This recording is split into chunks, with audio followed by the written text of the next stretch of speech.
Well, welcome everyone to the March 25th meeting of the Edina Planning Commission. Jackie, if you could just take the roll, please. Here. Here. Here. Here. Commissioner Seeley. Here. Commissioner Neverov. Here. Commissioner Olson, Commissioner Carr, Commissioner Forrest, and Chair Platter. Here. So welcome everyone. We have a very full agenda tonight. A lot of things going on in our great city. So the first thing up would be approval of the meeting agenda. And I have one change. Actually, it's kind of written on here at the subdivision for Frank Bierman. That is actually continued to April 8th. So if anyone's here for that tonight, that'll be in a couple weeks. Were there any other changes to the agenda? Hearing none, I get a motion to approve. So moved. And a second? Second. All those in favor say aye. Aye. Motion carries.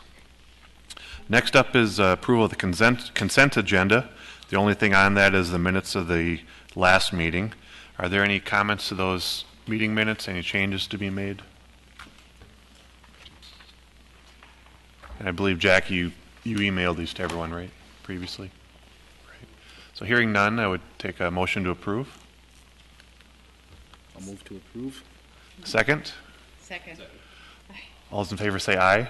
Aye. Aye. Motion passes. So next up is community comment, where members of the community can come forth, take 3 minutes, tell us what's on their mind. We only ask that things on there are not on the rest of the agenda tonight, because there'll be times later to take up those. So if anyone wants to come forth, feel free and step to the microphone. You have items to share on that main screen. Can you get a microphone for that?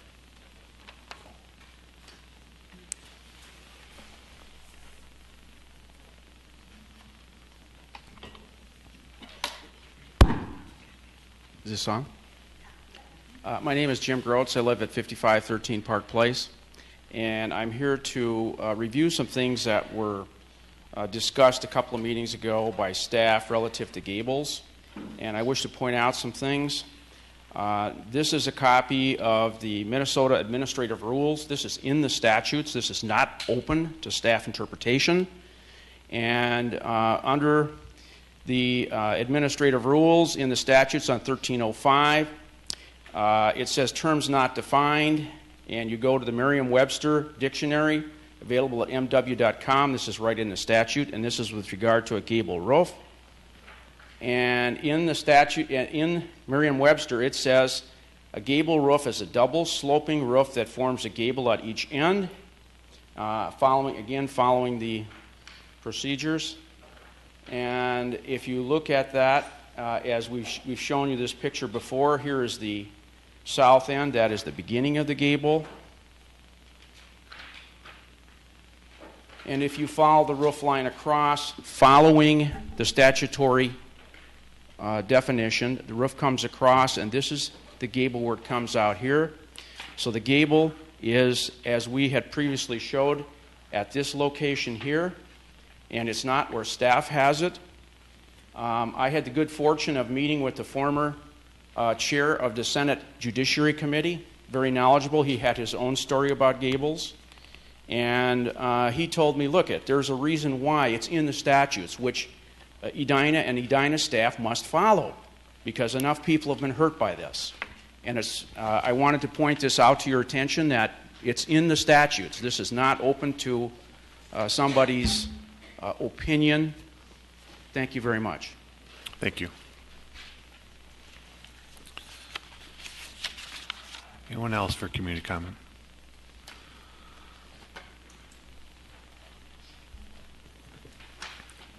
John Crabtree, resident and owner at 5408 Oaklawn Avenue. Mr. Groats asked me to ask you just one question this evening, and that was, to whom should he address an appeal? To the Zoning Board of Appeals? Should he address that to Mr. Platter, who is the chairman of that board? Who does that get addressed to, Kerry? Yes? City clerk. Yeah, or if it's a zoning interpretation, they could appeal that to staff, and ultimately it would come before the Planning Commission. Okay. Well, no, we wish to appeal it to the Zoning Board of Appeals and address the appeal to the Zoning Board of Appeals. The Planning Commission is the Zoning Board of Appeals. So it should go to staff and then it would get to us. Does that make sense? Thank you. Thanks. Anyone else for community comment? Seeing none, I'd take a motion to close community comment. So moved. Do I have a second? Second. All those in favor say aye. Aye. Aye. Motion carries. So up next are public hearings. We have 3 of them on the docket tonight. The first one is a variance request, actually to change a condition on something that had come through here before. And Carrie, if you could come up and give us some information on that. Yeah, thank you, Chair Platter, members of the Commission. This is a variance request that you approved back in August 13th this past summer. And there was a condition that the Planning Commission had put on there. It was a lot coverage variance. The applicant was proposing to tear down the existing home. The home was not habitable. There's some mold or issues, something in there, right? But they were going to utilize the existing foundation, and a lot coverage variance was needed, and that was granted. One of the conditions that the Planning Commission put on was that they were to build a pervious driveway. And upon doing some more research, the applicant has met with the watershed district, and what they would like to propose to you this evening is to do a rain garden instead. Part of the reason is there's clay soils out there. Maintenance of the driveway would be an ongoing issue for them. So they're requesting that the Planning Commission consider a revision to that condition that would require them to do the rain garden as proposed this evening. And I believe the applicant is here to answer any questions that you might have, and they might want to make a presentation and go into a little more detail. Sure. as well. What was the city's recommendation on that? It was for approval, Okay. and we did have engineering staff take a look at the revised plans. They were done by a licensed engineer, Okay. and they did find that this would be a good alternative to the pervious driveway. Gotcha. Carrie, I have one question. Would a pervious paved driveway, as we've stipulated, take care of the issue? Is there, and what I'm trying to get at is there a reason why the driveway wouldn't work as the way we've stipulated? It would work if it were maintained, Okay. judiciously maintained. There's issues with maintaining a rain garden as well, Okay. but it certainly could work. Okay, I just wanted to be clear on that. Yes. Okay, thank you. Okay. So welcome. If you want to give us any words, just give us your name and address. Molly Urbanski, 5800 Stewart Avenue, Edina. And we have had actually a lot of research done, and we had a stormwater report summary that was done by Civil Site Group. And what we had looked at is we had discussed the fact that we didn't want more water that is going to be emptying into I believe it's the HL9 peak rate of volume water going that way. And so that's where the pervious pavers had come into play, is that we had discussed how to kind of rectify that and try and fix it. And what ends up happening is we went and we did a bunch of different research. We talked to Kevin Bigalke over at 9 Mile Creek, and then also with our engineer. And in essence, with the clay driveway, what ends up happening, and I had actually sent a letter over with kind of a little diagram there. And so what would, in essence, happen is that it would be going through the porous pavers and all of the different, crushed aggregate and that.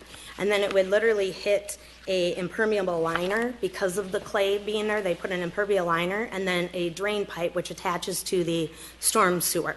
So in essence, what it would do is take the rainwater that would go down and then go directly into the storm sewer.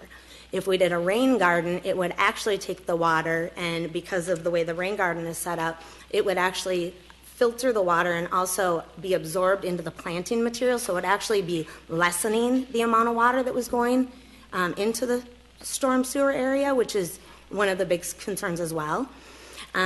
In regards to the maintenance, one of the maintenance things on pervious pavers is that they have to be vacuumed at least once a year. And they typically say to do it after the snow and that, because the sand and salt gets on there. or when a construction vehicle has driven on it because of the mud and that they track in. We own a commercial construction company, so my husband literally So it's drives a every day. construction vehicle home every day and is on job sites that are muddy and that, and so literally we'd be vacuuming to make sure that the porous pavers didn't clog and were working properly on a daily basis. So that was another thing that we had kind of looked at, in the fact that not that we wouldn't be willing to do it, but it would be, the upkeep of it, and would it actually lessen the amount going there? Most likely not. It would clean it a little bit more before it got there, but a rain garden would actually lessen it and would also clean it as well. So we thought it was actually a better idea. So, Okay. Any questions for the applicant? Commissioner Lee? In the spot that you are proposing the rain garden, what is there currently now, or what was planned in there instead? right now where the rain garden is going to go, that was actually it would be yard. So like we have Sod. small gardens there, but it's just grass. Sod, okay. Yep. And then what is the square foot area overall of the rain garden? Of the rain garden, it's 17 feet by 11 feet. Yeah, 180 some odd square feet. Well, did you have a square foot on that? Yeah. Yeah. Everyone's doing the math right now in their calculator. Sorry. While you're doing the math. 187, thank you. 187. Now, the rain garden is also cross-section, is still showing a drain pipe below that. Right, and because we have the clay down underneath it, what ends up happening is that we would end up having, I don't know if you can see it, but it would soak down through all the planting material, which is 24 inches, but there's still going to be clay that's going to be down at the very, very bottom of it. So if the rain, if we get an overwhelming amount of rain and that planting material is not able to absorb it and the roots of the flowers aren't able to absorb it, the plants that are planted there, then if it were going to, let's say, overflow or whatnot, it would actually then go into the drain pipe and then would make its way into the storm sewer so it wasn't, overflowing everywhere. Okay, and then did you say you were putting an impermeable liner above the clay soil? That is what they typically do when they do pavers. Because of the clay soil, the clay won't absorb the water, and so when they do an install on it, typically they do that over clay. And I don't know why, but I went and researched it a bunch, and typically that's what they do is for the subgrade, so that the subgrade stays where it is. Otherwise, I believe it would sink into the clay more, and it would probably not work as well. Yeah, that's but- not been my experience, that you can do pavers over clay soil. There is a lot of clay soil in Edina. Right. The absorption rate is slower. Sometimes that clay layer has to be penetrated and dug down a little bit more so that you're increasing the size of your large aggregate that lays right on top of it. Mm-hmm. But essentially, I'm looking at the overall square footage of the driveway that will allow water to percolate below it. And again, it will percolate through the clay at a slower rate. Anything that's coming down too fast for the clay to absorb will ultimately go to the pipe. Mm-hmm. And you are correct, then that goes into the storm sewer. Right. The rain garden is set up in much the same fashion, although it tends to be a smaller area now. It can disperse a little bit more since it is planting, mm-hmm. but you still have a clay layer, and you're still proposing a pipe below to carry the excess to the storm drain. Is that correct? That's correct. Okay. And if you take a look, too, they did a volume control summary. And so with the existing conditions rate, our 10-year event would be 1.39, and the proposed condition would be 1.31. So we would be lessening, actually, the peak flow rate off of our property.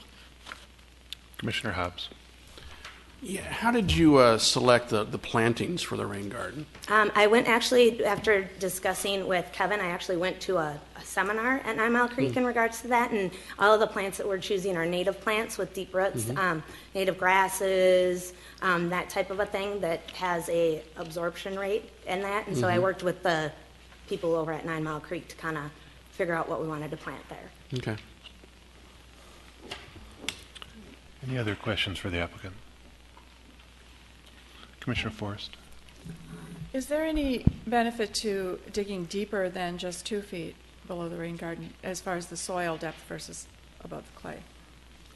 I'm not really sure on that. That'd be an engineer question, and I'm just wondering why, if that was a standard number to just go down 2 feet, or if there's actually some, if making it 3 may increase the percolation, I don't know. The other thing is there any way of diverting the driveway water, if you don't use a permeable surface there, of directing, let's put it that way, the driveway drainage to the rain garden? yes, that will be done. It will actually be graded Okay. so that it does slope towards, it will drain purposefully into the rain garden area. Because that was the big concern when this came before us the last time, was because of the pool decking and everything else, there was a lot of lot coverage. And I think that's why this all came about to begin with, as far as the concern about pervious surfaces and trying to increase that. Yep. So, Yeah, and I believe that in the packet that you received, I believe that the civil site groups, it would be the stormwater management plan, and it actually indicates on the front as to how the driveway would be sloped towards the rain garden, and it kind of shows the drainage pattern and all of that right here. you provided a lot of good information in here. But my calculation is that after the project, we're actually adding a total of, if I added up the numbers right on this diagram here, the one with that delineates the different sections, it looks like we're adding a total of 1,867 square feet of impervious surface. Does that sound about right? No. Because No. we're taking away, we're eliminating some of the impervious surface, and then we're adding some more to another section, so it became additive. Right, and it actually, I believe that it ends up to be, the difference is, I believe it's 384 feet or something like that. For the total amount, I think we're Yeah. only adding a little bit. Well, it'd be an addition, once we take away and then we add, I believe it's 348 feet.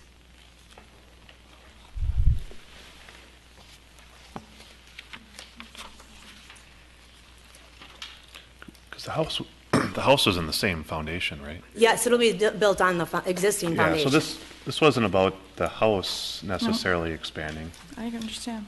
So that, I don't know how they could, I was just Adding comparing their 1,000 two square drawings, the feet. before and after, and the amount of drainage that was indicated that would go to pervious versus impervious between those two diagrams, and what was taken away from one, and then what the amount that was added to the other, and it ended up with a Right. larger balance that way. And the reason we're adding that is because we can't legally park in our driveway as it stands right now, because it's too close to the sidewalk, so we have to move our driveway. Yeah, so we don't really have an option. I mean, we're stuck because we can't really park in the driveway as it is, so we have to move that, so. I will say thank you for doing all this homework. anything else? Okay. Don't go too far. It might be something Nope. else. But, so with that, I would, this is a public hearing, so if anyone wants to come forth and talk. sit they're- down? Yeah, if you Okay. want to sit down for a second, sorry. If they want to come forth and speak to it. Don't all rush up at once. All right, seeing none, I would take a motion to close the public hearing. So moved. Second? Second. Those in favor say aye. Aye. Motion carries. So public hearing is closed. Bring it back up to the commission. Are there any further comments to this? Commissioner Lee? I echo Commissioner Forrest that there is a lot of good additional data about the stormwater. I do recall this, I do remember this, and it was that piece of property had significant hardcover on this particular corner. At the time, I think that we decided that really, with so much coverage, the best way was to try to require that driveway be permeable. Permeable pavers aren't perfect either. Water still sheets off quite a bit on the top surface of it. However, I am looking at sort of the overall area square footage of a driveway as compared to the rain garden. Now, given the fact that the contours still will try to direct the rain to the rain garden, now that it's a solid concrete driveway, it will be sheeting excess water off into the curb area. So not all the water can make it to the rain garden. So I don't know. I'm a little conflicted about it, whether this actually does a better job of it. My understanding is our requirement for a permeable paved driveway is sufficient. It's not deficient in any way. This is just an alternative method that the applicant is asking for. Commissioner Carr. Planner Teague, on something like this, would we typically have a city engineer look at these plans that have been submitted and the water issues that have been presented here? Yes, and they did, and Yeah. they felt, as Commissioner Lee stated, either would work. Didn't necessarily have a preference one over the other, but the permeable driveway would work, and so would this rain garden.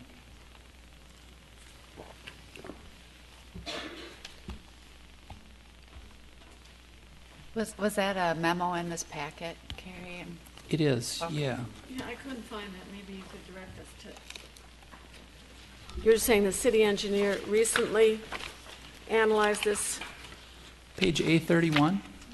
A31?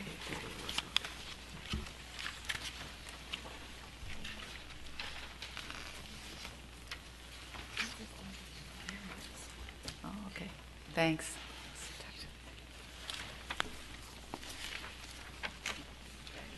Read it. Any further comments? Commissioner Hobbs? The only thing I'll just say, I trust Kevin and their staff in terms of the plant selection, but I would just suggest that maybe you want to increase the number of grass species that you have.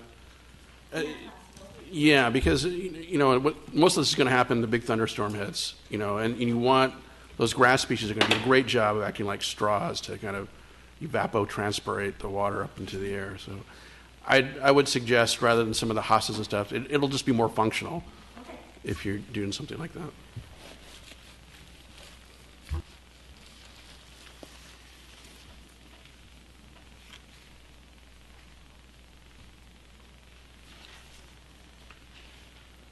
Any motions out there?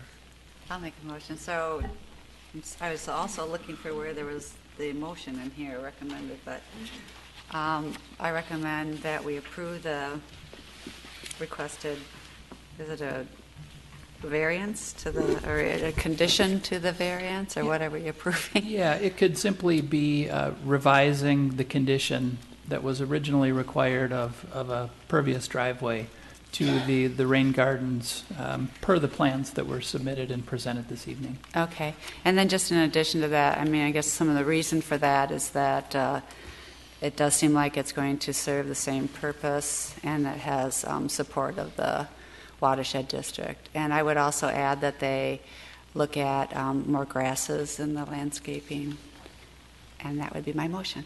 Is there a second? Second. So we have a motion to approve and a second. Any further discussion? Commissioner Carr? I don't know that I have sufficient facts. The argument that they've given for changing to a rain garden is that apparently these pavers do not work on clay soils. And then Commissioner Lee's comments seem to indicate that, in fact, you can put pavers on clay soils. And I'm assuming that there would be sand underneath the pavers. So I'm not certain that the reason given for this change in the variance has satisfied me that in fact there is a need to change the condition. Okay.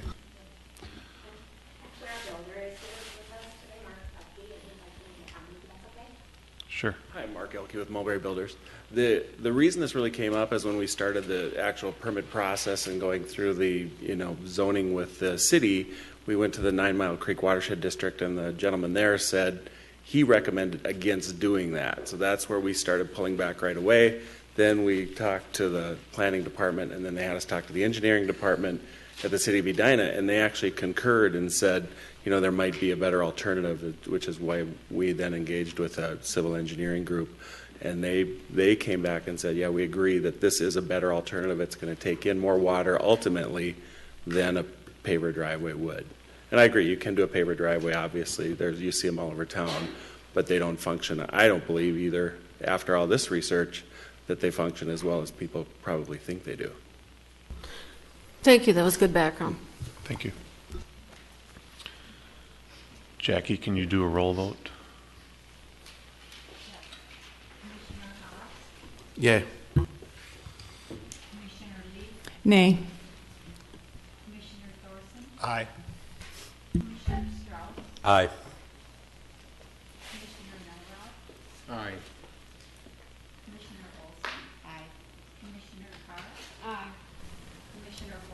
Aye. Aye. So a motion passes.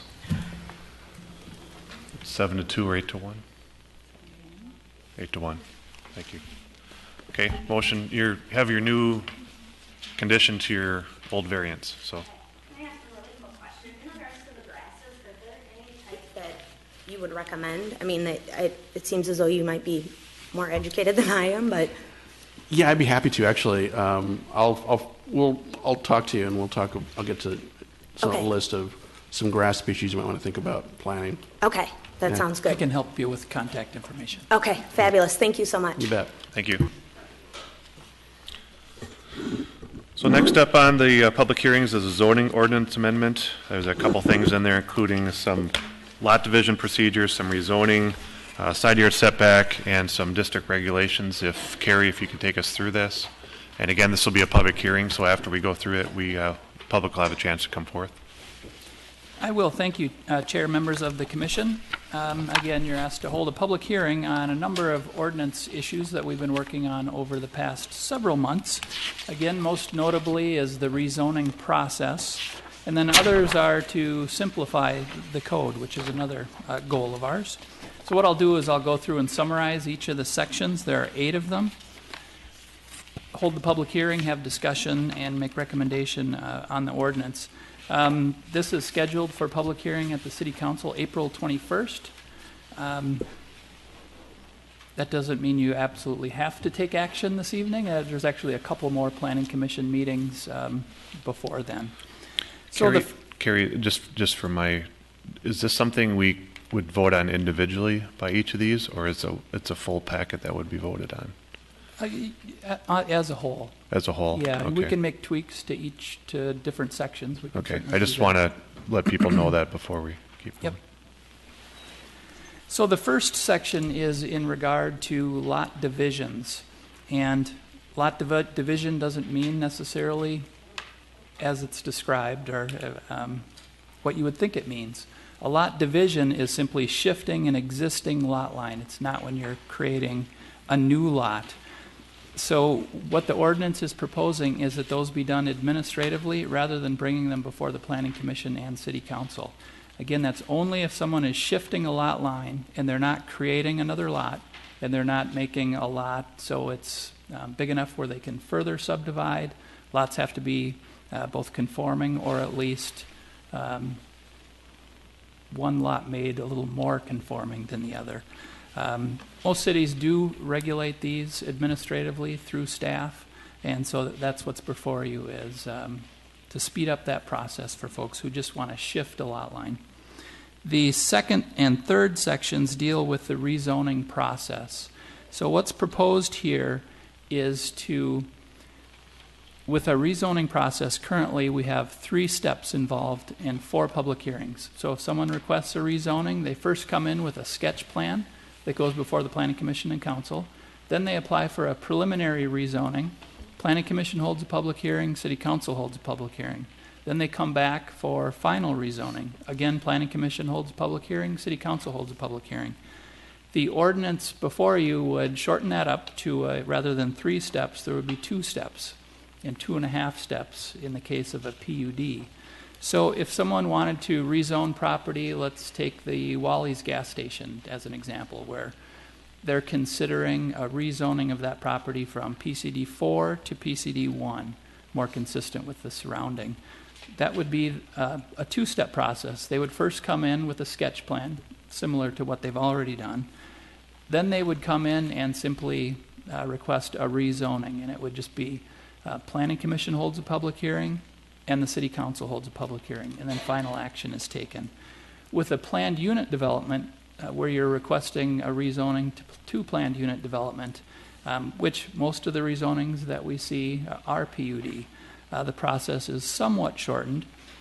They would first come in with their sketch plan. Then they would request a preliminary rezoning, similar to the old process. Planning Commission holds a public hearing, and the City Council holds a public hearing. The second step would then just go back to the City Council for final rezoning. And they can do that assuming that the plans haven't changed. So it's really just bringing the plans back, making sure all the conditions that have been outlined by Planning Commission and Council are satisfied. So it might be, they may tweak the plans to meet those conditions that have been placed on them. We had a little bit of discussion at our last meeting about, well, what's the threshold? Should it be required to go back to the Planning Commission? And what I've referenced there is the city code requirement that talks about how much a plan can change before it has to go back to the Planning Commission. Those are highlighted on the second page of the overview memo. So as long as there's not an increase in the number of dwelling units, there's not an increase in the floor area above 5%, there's no changes to the conditions that have been placed on the project, that any revisions have to comply with ordinance, and that it's not located in a heritage landmark district. As long as those things are satisfied, they would not have to come back to the Planning Commission. It would then just go to the City Council for final approval. So there would be 2 public hearings, Planning Commission and City Council. At that third step, the council wouldn't hold a formal public hearing, but they could take testimony if they so chose. So that's sections 2 and 3. The next section, sections 4 and 5, deal with building coverage and side yard setback. The goal here is to add clarity to the ordinance. What this does is eliminates that second story setback requirement where the second story the setback has to increase 6 inches for every foot that the side height exceeds 15 feet. As many of the Planning Commission recalls, a little over a year ago, we increased side yard setbacks in most of our properties that are less than 75 feet in width, which is where most of the tear-down rebuilds are occurring. So it's essentially a 1 foot on each side increase in the setback. The City Council allowed the alternative to, if you didn't want to increase the setbacks on the ground, you could still meet the old standards of the closer to the side property line setback if you did that stepping in on the side yard. That's added a lot of confusion for builders, residents who are trying to interpret the code. We heard this evening here some confusion about where you measure to on the side of a home. In eliminating that provision of the code, it takes that confusion out of where you measure, both from. Another point on that with the side yard, we're measuring that side yard height from proposed grade. When you measure the height of a house, you take it from the existing grade. So that's added some confusion for folks as well. So in eliminating that section of the code, we're eliminating both that confusion for folks and getting a more consistent setback as was originally proposed by the Planning Commission. And like you said, we've already done this for lots between 50 and 75 feet, correct? Correct. You still So have this the would be- option to use the old code. Right. So this would be essentially going to any home at that point, then, It right? would. This would No matter include what lots size of the over lot. 75 feet in width as well. And less than 50. Correct. Okay. Okay, so section 6, again, this was another issue where we had a lot of discussion at the last meeting, and this is suggesting that single-family homes be allowed in the R2 zoning district. That's our where duplexes are allowed. So what I've done to provide a little more discussion and context, I've included a zoning map that shows where all of the R2 properties are located. Generally, they're on major arterial roadways. We have quite a number along Crosstown Highway, along Highway 169, France Avenue, Valley View, Vernon. Other areas where we see a lot of them are adjacent to more commercialized areas, the west side of France, just north of 50th in France. I've also provided a number of pictures of what some of those homes look like in some of those areas. So as you can see in the picture, there's quite a wide variety of very nice duplexes to ones that might be redeveloped. And as we talked about the last time, several of these homes, they do, it's some of our affordable housing units in town. And so the thought we were thinking the last time, if we allow single-family homes to be built here, might they be torn down and larger homes built? That may happen in some instances, but when reviewing some of those sites, some of these wouldn't be ideal sites for a large single-family home right across the, basically right on Highway 169. But so food for thought. I think the Planning Commission was somewhat split on that issue, so I throw that out for a little bit more of background information. We don't see a lot of requests for rezoning from R2 to R1. We've had one in the last 8 years that I've been here. That was the one on Malibu Drive. That is an area that's adjacent to single-family homes on the east, and single-family homes are more in character in that area. It might be an instance where maybe we're best off doing those on a case-by-case basis. So that is section 6. Section 7 just corrects a building height error, making consistent height requirements in the R2 district. And section 8, the final provision, and that allows duplexes to be rebuilt on non-conforming R2 lots, similar to R1 properties, our single-family homes. If you tear down a home in a single-family lot that's not that doesn't conform to our minimum lot size requirements, you can still rebuild there. This would, that same would hold true for R2 properties. To provide a little more clarity, I've provided the whole non-conforming use ordinance within this. The language that's proposed is the same language that's existing for the R1 requirement. So for consistency's sake, I left that the same. So that's a summary of the 8 sections that are before the commission. I can answer any questions you may have, or we could go to the public hearing. Yeah, so just before we do this, we ask questions now. I'd like to keep it semi-brief to have the public hearing, and then we can go through these section by section, if that makes sense to everyone, so we can get the input from a couple of different standpoints. So keep that in mind if you have any questions for Carrie at this point. Not that you can't ask, but any comments for Carrie right now? It's quick. So on the section 4 and 5 building coverage, the very last sentence you said it also changes or clarifies that confusion over where the height of the structure is measured to. And I think you told me last time, and I just forgot. So is it going to be from the existing grade or proposed grade? It will be from the existing grade measured at the front only. Okay. We won't need to be measuring any Proposed proposed side grade, correct? Okay, with that, this is a public hearing, so I'd like to start that now. If anyone wants to come forth and give us their thoughts on any of these or all of them, certainly feel free at this time.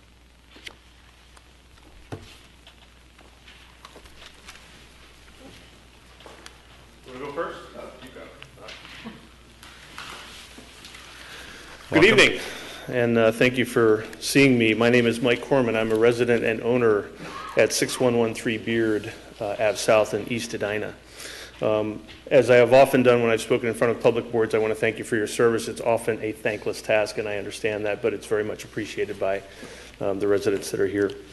I mainly want to speak on behalf of the zoning ordinance amendment, and specifically numbers 4 and 5, though I am a fan of anything that simplifies government and would encourage you to think about all of these options, but specifically for me, numbers 4 and 5 hit close to home.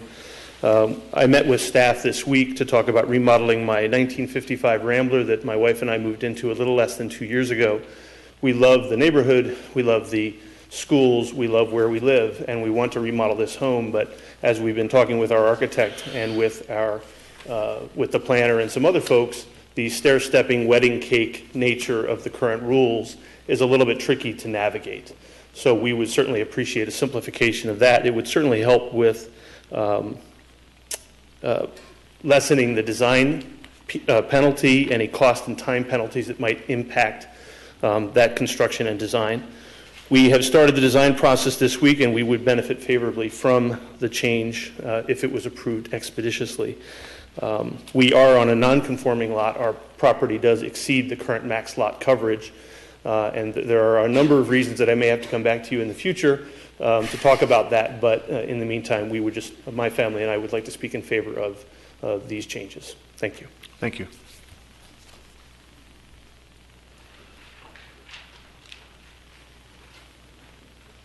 Good evening again.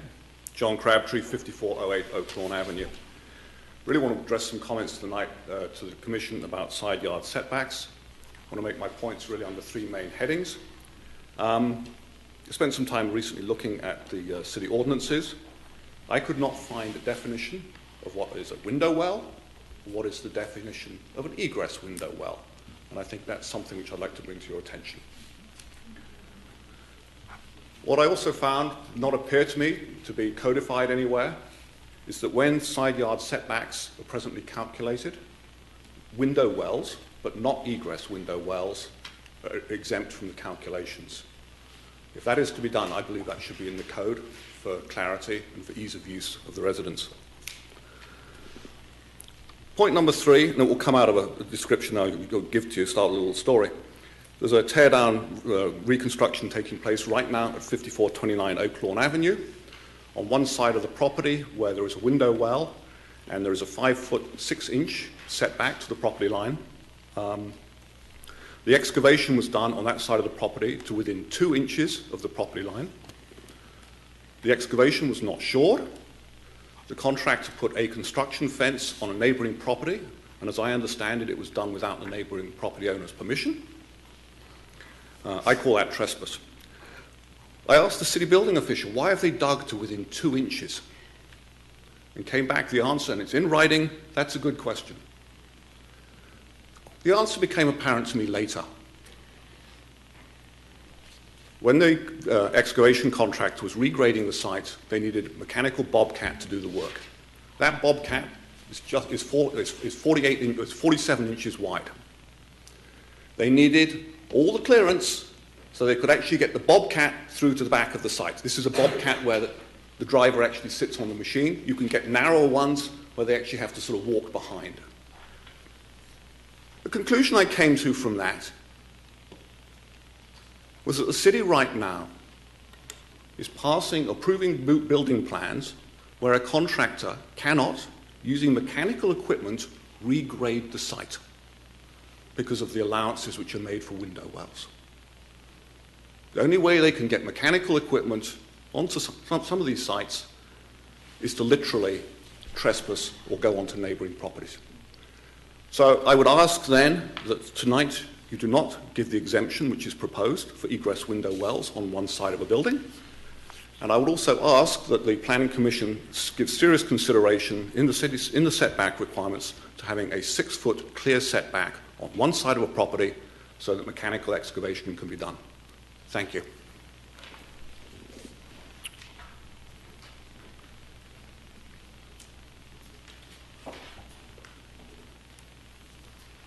My name is Jim Groats. I live at 5513 Park Place.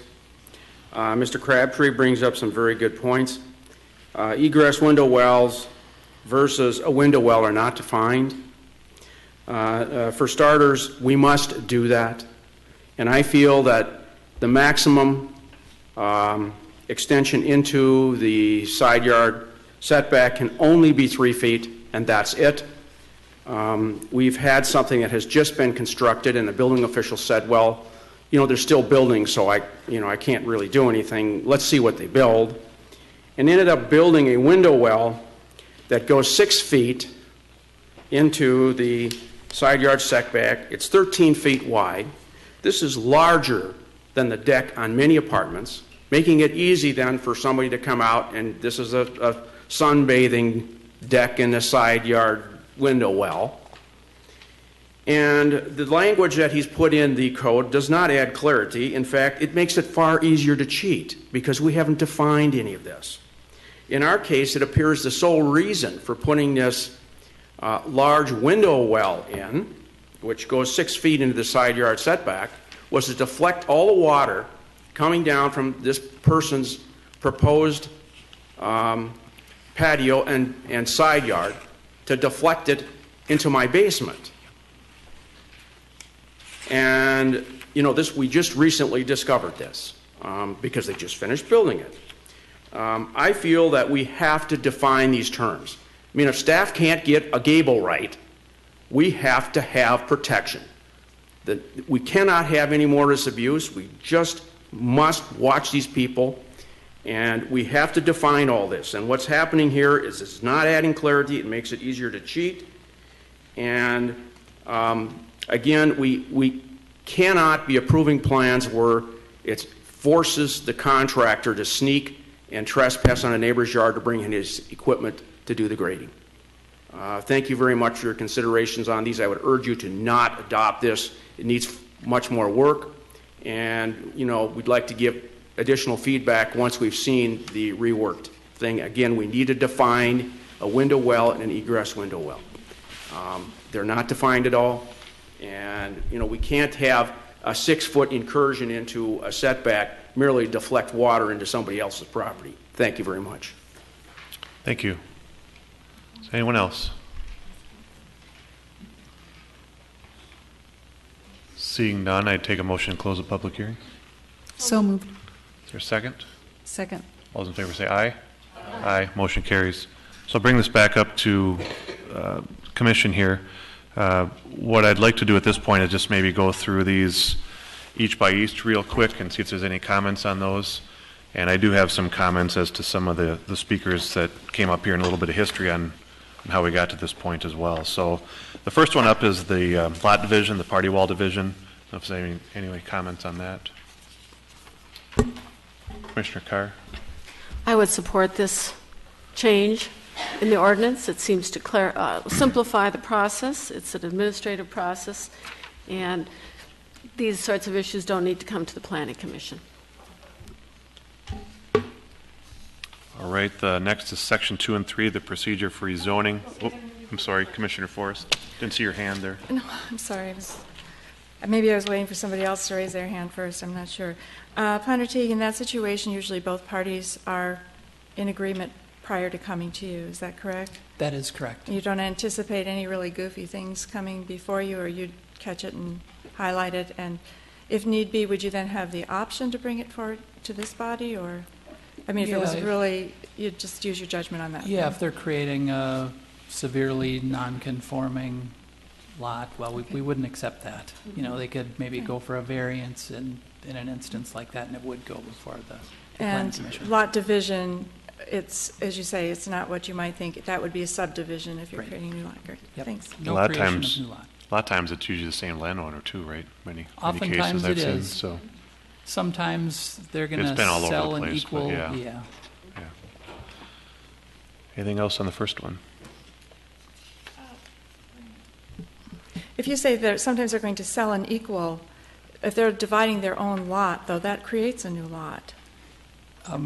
Versus moving but is this limited to just moving a lot line or a separating wall, say, in a duplex? Yeah, we've seen instances where they're two properties next to each other and they're swapping land. So they're both signing the application, so each is acquiring, in most cases, it's an equal amount of land on each side, but they might be shifting that lot line to take in an existing fence or something that's been built over time. But this would not allow somebody to take their lot and say they had a double lot with a duplex on it and divide that into two parcels. That would still have to come back here. Correct. Gotcha. Anytime you'd be Yeah, creating that'd a create a new new lot lot. comes before the Planning Commission. Just wanted to make that clear to everybody watching. All right, on to the next one, procedure for rezoning. I know this was at our work session with council a while back too on trying to simplify these steps, so. Yeah. If I could just add, I referred to it as lot division, but part of the ordinance is eliminating that term lot division, and we're calling it a lot line adjustment.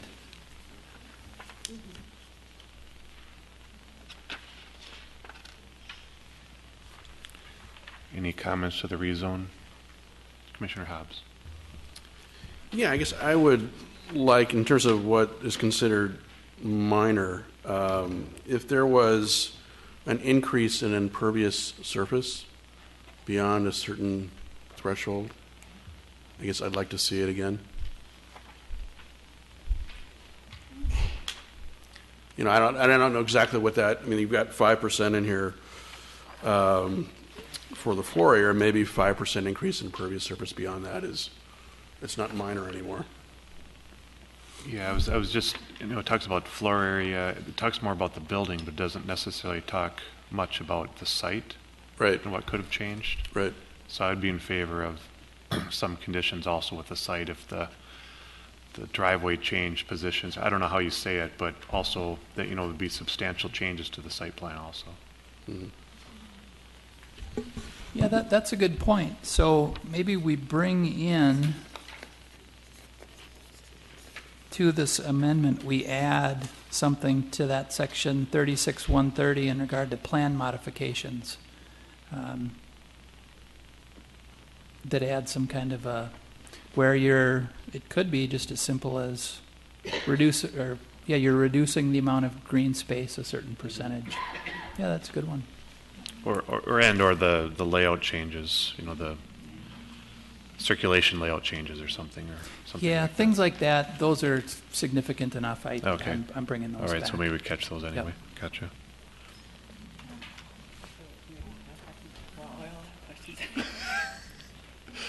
Since you're first on the line, go ahead, Commissioner Olson. I just agree. That I think this needs to be beefed up a little bit more. It sounds like it's kind of more towards like a, housing.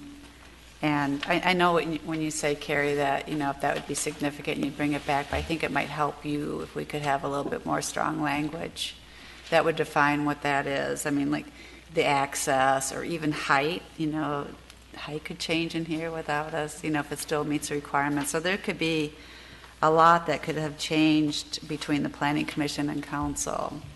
I wish I had better exact words for you, but I think if you could beef it up a little bit and bring that back, or that'd make it more comfortable and put you in a better position too, I think.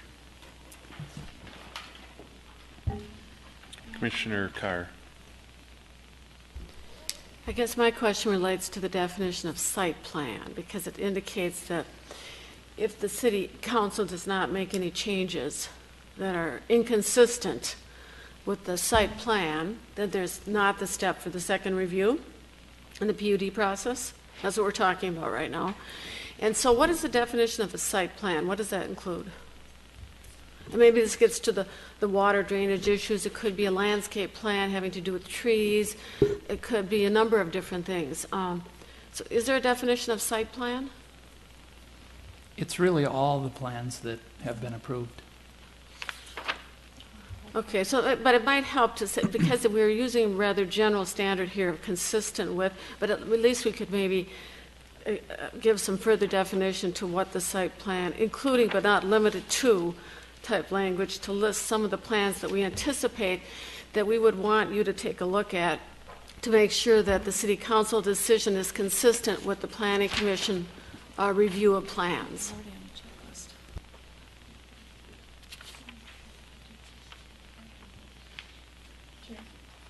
Commissioner Forrest. I think some of those might already be on a checklist, but maybe that can just be referenced, the checklist of required documents or something. But I do agree also with my fellow commissioners regarding the impervious surface increase. And I'm thinking if we can look general landscaping, there could also be significant changes to landscaping other than just the hard cover. Maybe they decide, they only need so many trees, but they were planning on planting 50 more when we saw it, but since they only need so many trees, then they decide not to later or something. So I'm not sure exactly how you do that, but if it were, I think there's some other things other than just hardcover then that might be. Yeah, I've never let anyone plant fewer trees. Sometimes they have to move them for utility lines. We make adjustments like that, but I haven't run up against someone who's going to do a lesser amount of plantings. It's usually just shifting them around. Didn't we just do these conditions for another, and I'm drawing a blank on when we did that. Didn't seem that long ago we had a similar type thing on what was a change. Is that this ordinance, this 36-130, this was just added to the code a couple of years ago, and we spent a lot of time. Maybe that's when I was thinking of then. So I guess it's back to add some more. Okay. Yes. This really seemed familiar. Yep. All right. Any other comments to this one? So next up is the building coverage and side yard setbacks. So I have a couple comments before we go. I would agree that we do need a definition for window well and egress wells. Having said that, we had this before council a couple years ago to try and include a window well or not include as part of the setback, and they denied that. So that's what I recall coming through. And then also at that time, right, Carrie? No, this previously you could have window wells right up to the lot line on both sides. But yeah, so go ahead. Yeah, go ahead. So yeah, the code that we're referring to, this was another one of the recent code changes to require at least a 3-foot path on one side of a home to the backyard. We were seeing a lot of homes that were either building retaining walls right to the lot line, where you just couldn't get from the front yard to the back without going on the neighbor's property.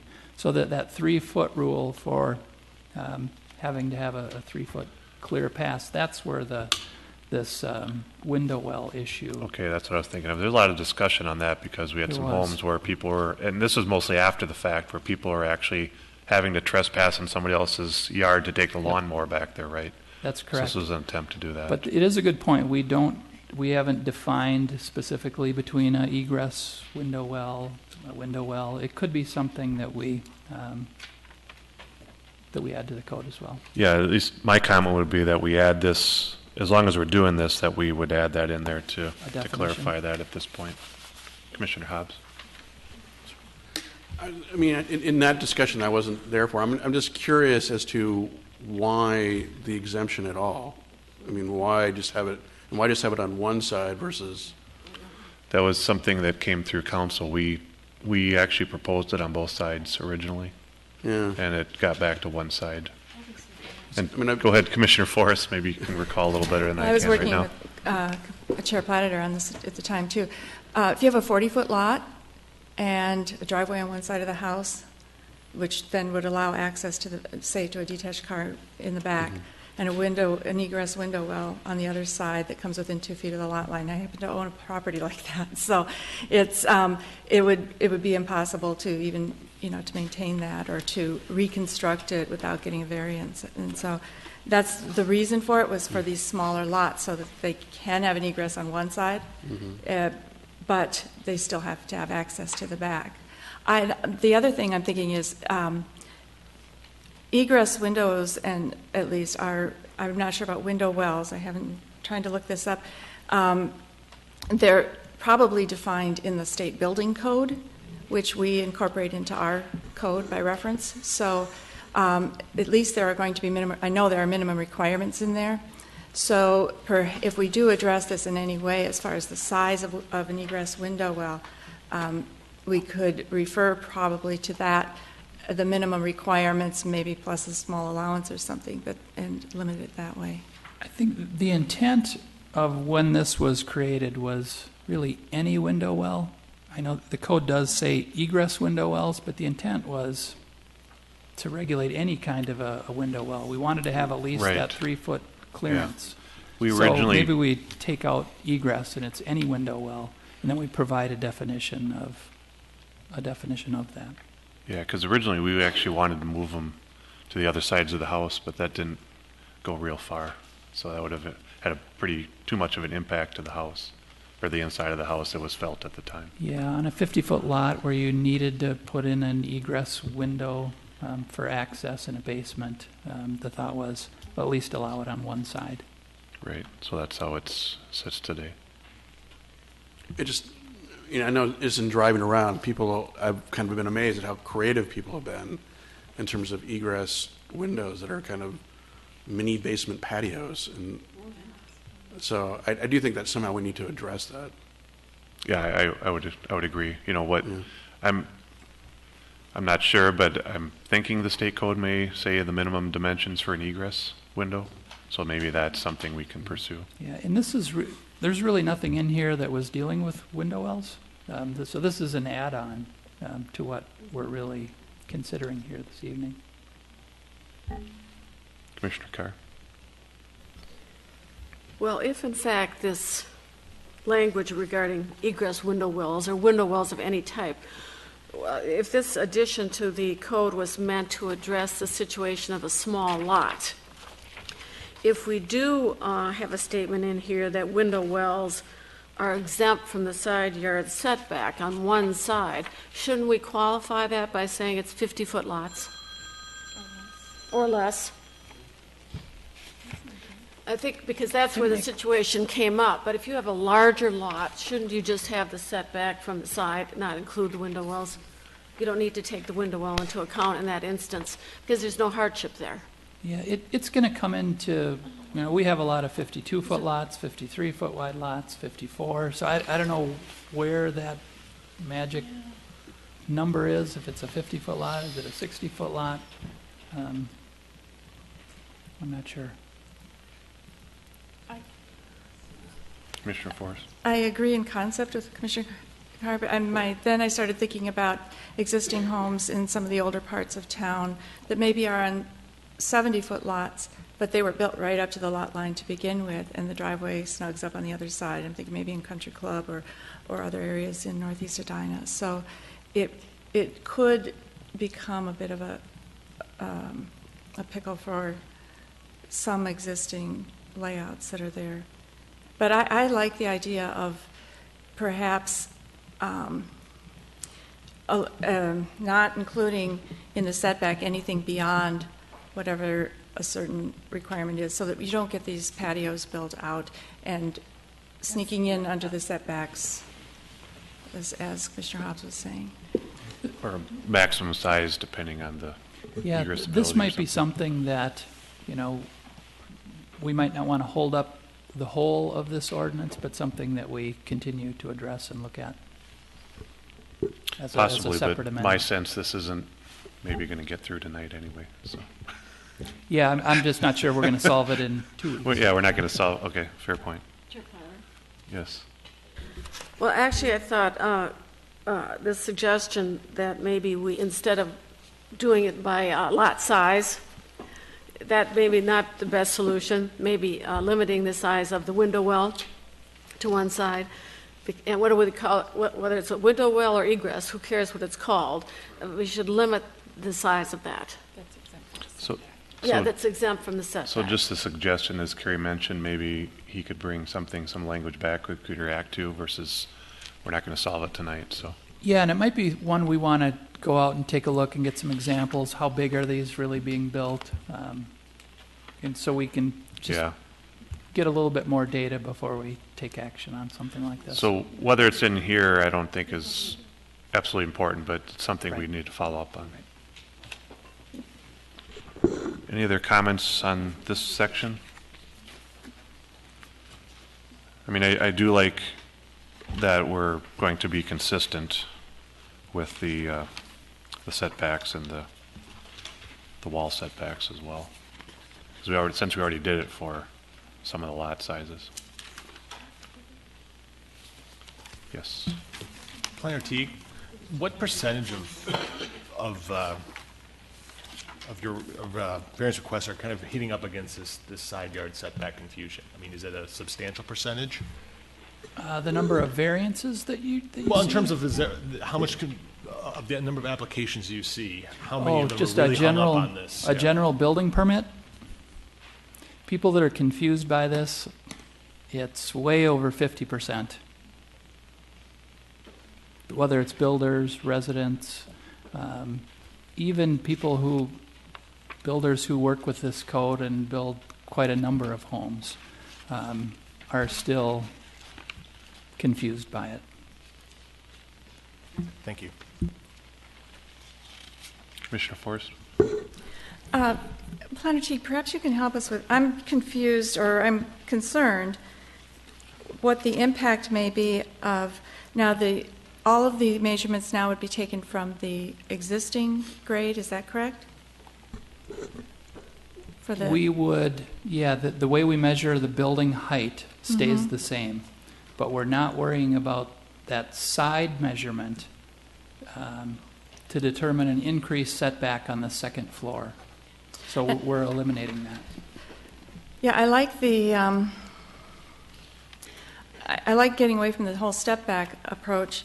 My big concern is taking a lot that somebody can creatively turn into a walkout and then effectively having a 3-story uphill from another home, and how would that be affected?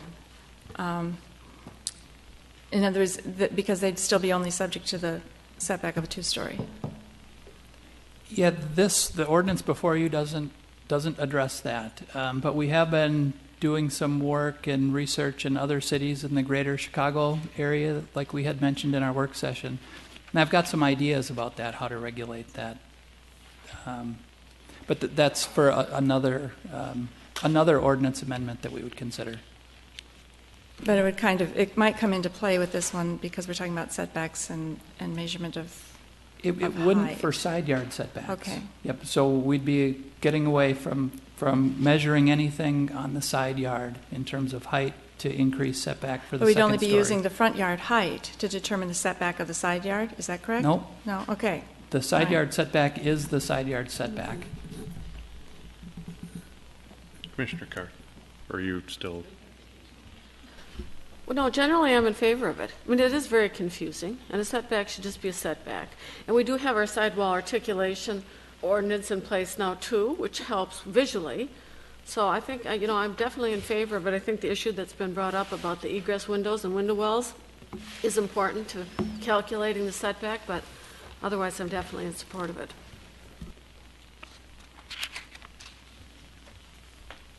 Anything else on section 4 and 5 before we move on? Section 6, the R2 district regulations. Commissioner Carr. Thank you for Planner Teague for providing us with the map of where these districts are.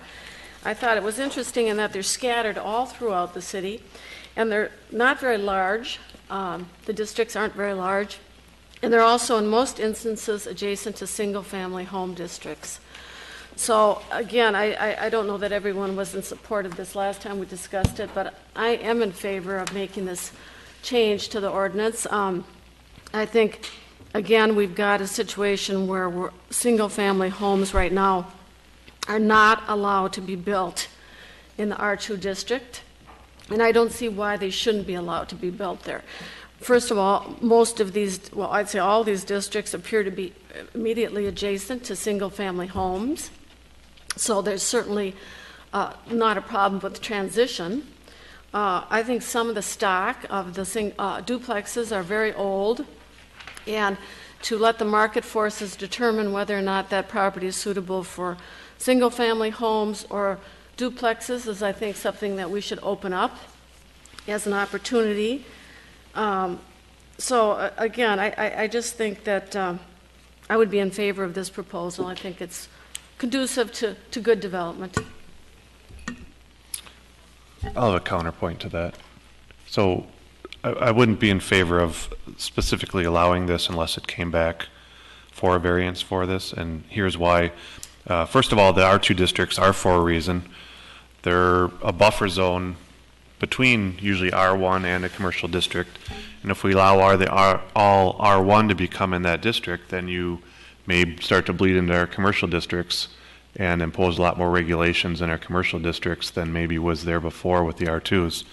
Also, I'm concerned on the R2s, if we lose a lot of those, that may be, and you can define affordable housing however you want, but those may be areas where we do have some affordable housing in Edina, and also some opportunities to get more affordable housing.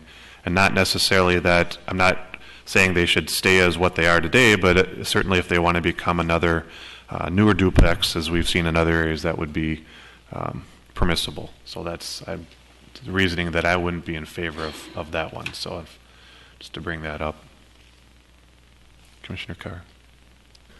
I question whether or not building new duplexes or tearing down old duplexes and building new duplexes is really creating affordable housing. I don't think it would. I think it's going to be expensive. And I don't think there's any, there's no financial incentive or incentives that we can offer to builders to make those affordable homes. So I don't know that affordable housing is really relevant here. I think they're too expensive. Well, there's a chance any R1 is not affordable. That's for sure if it goes on those sites. So there still might be a chance. Any other comments? Commissioner Nemro. Chair Platter addressed some of the question I was going to ask was there an original policy why the R2 districts were limited to not include single-family homes? Not that I'm aware of. That's been the requirement for a long, long time in Edina, and I'm not sure of the history behind it. Most cities do allow single-family homes in R2 or districts that allow two-family homes. Commissioner Hobbs, did you have something? Yeah, I guess I am a little uncomfortable just with making the blanket change. I guess I would want a little bit of a finer tool to be able to look at these, because I was surprised too, looking at how they're kind of scattered all over the place and being able to look at them more on a case-by-case basis for the kind of reasons that you mentioned. I think it's important to have R2 zoning and have that transition, and I just don't want to just allow it to potentially, the market forces today to change that dramatically without thinking about what the ramifications are for the rest of the city. Commissioner Olson. Well, my comment was, when I first saw this, I'm just like, I kind of thought, well, of course you allow single family. I've always seen it in every other city ordinance too, that they always allow the higher, the use above it to be allowed in the next dense district. So I was like, well, of course. But then, the comments that Commissioner Lee and that you brought up last time really makes some sense, as far as like then the single family home taking over the duplex kind of footprint. And I'm wondering if there's a way that if it did move forward and allow single family homes in the R2 district to have different setbacks, to not allow, like what your concern was, Commissioner Lee, a really large single family home. I don't know if I've never seen this case before where we have had these issues, within this. So I guess I don't know. That's kind of it was a point that brought up I kind of agreed with. It's kind of, and like you were saying that you haven't really had many requests for this, but as soon as you were thinking that if people found out that they could do single family, that you were going to see a lot of, a rush for that. So that concerns me. So I don't know if there's a way to kind of counter that if we do allow it to minimize that impact. But. Setbacks in the R2 district, it is 10 feet, so that's our most restrictive in terms of side yard. The front and rear would be similar as well, but it would be at least a 10-foot setback on an R2 property. Commissioner Carr.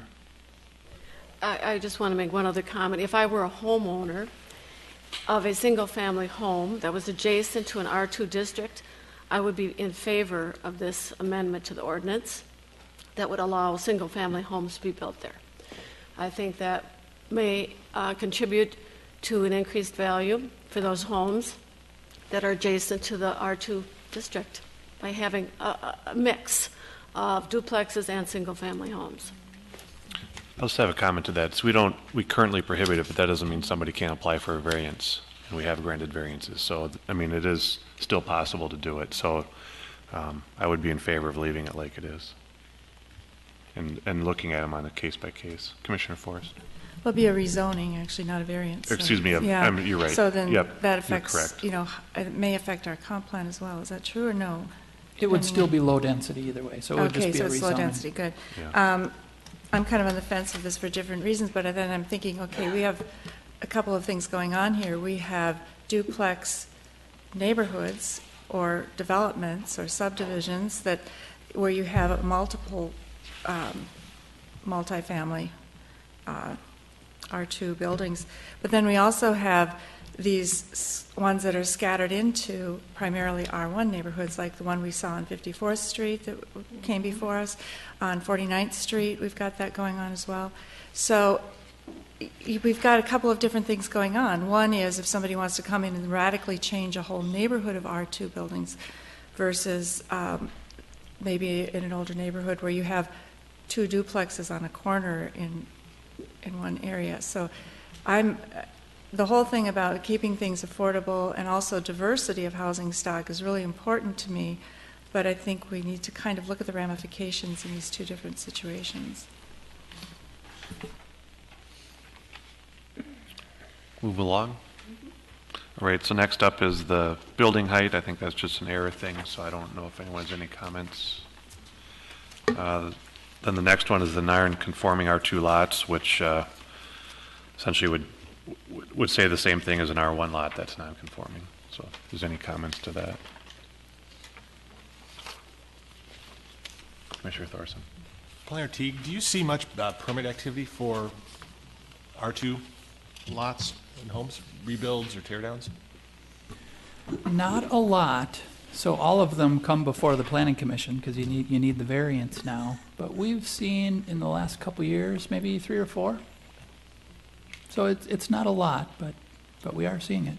Seems like there's been that many on 49th Street, hasn't there? Yeah, Quite a few come we've through had there. probably 3 Right on north of 50th 49th and and then the one France over there. on 54th. Yeah.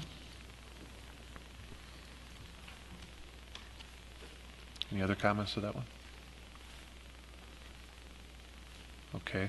Any other general comments to this? I think we kind of touched on all these. So, Carrie, hearing what you've heard here tonight, what's your sense on? Go ahead. Next item, number 8. Oh yeah, we were just on that one. So go ahead. You had a comment on that? Yeah. I would, Planner Teague, I would suggest some language at the end, and perhaps you can, at the end of the section C, to the extent of its nonconformance as of the date of approval of this code section 36-1270.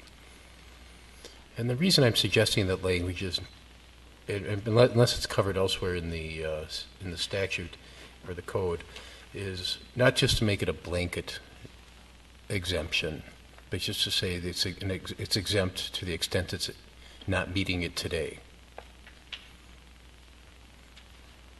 We could certainly do that because there is that language in the R1 district. When we changed that, it's that 1951 date. So that would add some consistency between the two. Okay. Thank you. So what you've heard here, Carrie, this doesn't look like it would be something we could just adjust tonight and move Yep. along. Would that be a fair statement? I'd agree with that. Okay. What motion or what action would we need to take on this at this point? So you can continue. Well, you simply don't have to take action. Okay. What I'm hearing is for me to come back with some amendments here, and I'm hearing that we want to include this section 36-130 into this ordinance, and then beef that up. Talk about impervious surface, circulation, and access. Some of the site planning issues that would trigger the need to come back before the Planning Commission for that Phase 2. Mm-hmm. So I would include that. For the window well information, I think I see that as being separate here. We want to begin a study and take a look at some examples of how we want to regulate that. We would continue on with you need the 3-foot clear path, but we want to put some definitions around that.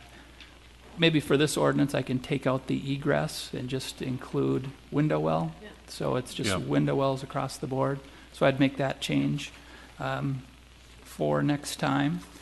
And I'm not here, I guess I'll wait for your direction on the R2, whether we're going to allow the single-family homes or not. Well, that's why I was wondering earlier if this is all one package or they get voted on separately, because that seemed, just my sense that that one in particular might. That's one we could pull out I and think we should continue pull it that one out. further, or Commissioner Carr? Some of these didn't seem to be very controversial. So, and are you asking for the Planning Commission's recommendation for adoption by the City Council?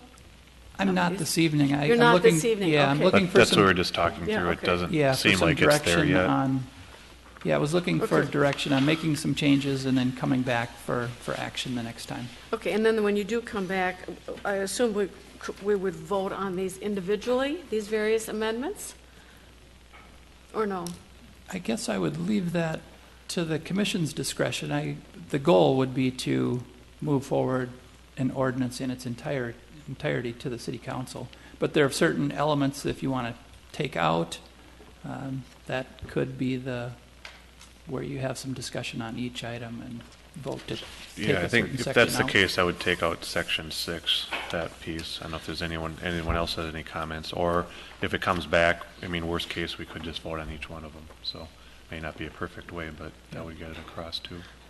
And would we take a vote on that? For example, section 6, which I would be in favor of. I don't know what everyone else's position is. Could we take an individual vote on that? You certainly could. Yeah, Yeah, I would hate okay. to have the whole ordinance fail because that's of what I was one getting section, at, right? yeah. Yep. Okay. So no further action from us tonight, and you'll bring back on this. And then public hearing would be, we've closed that though, correct? Correct. Okay. Thank you. Thanks for everyone coming to testify also. So the item next up is a comp plan amendment. This is the Wooddale Valley View Small Area Plan. This has been going on for about 9 months. And thanks to everyone who's been involved for this, especially the planning commissioners for that. It looks like a interesting package. Commissioner Lee will be presenting tonight. Chair? Yes, Well, she Commissioner gets ready. I Forrest. just wanted to say that we are fortunate enough to have some of the members of the Wooddale Valley View Planning Team Okay. here tonight, too. So I want to recognize all their hard work and Certainly. participation. And this will be a public hearing, so of course anyone that wants to testify, they certainly can.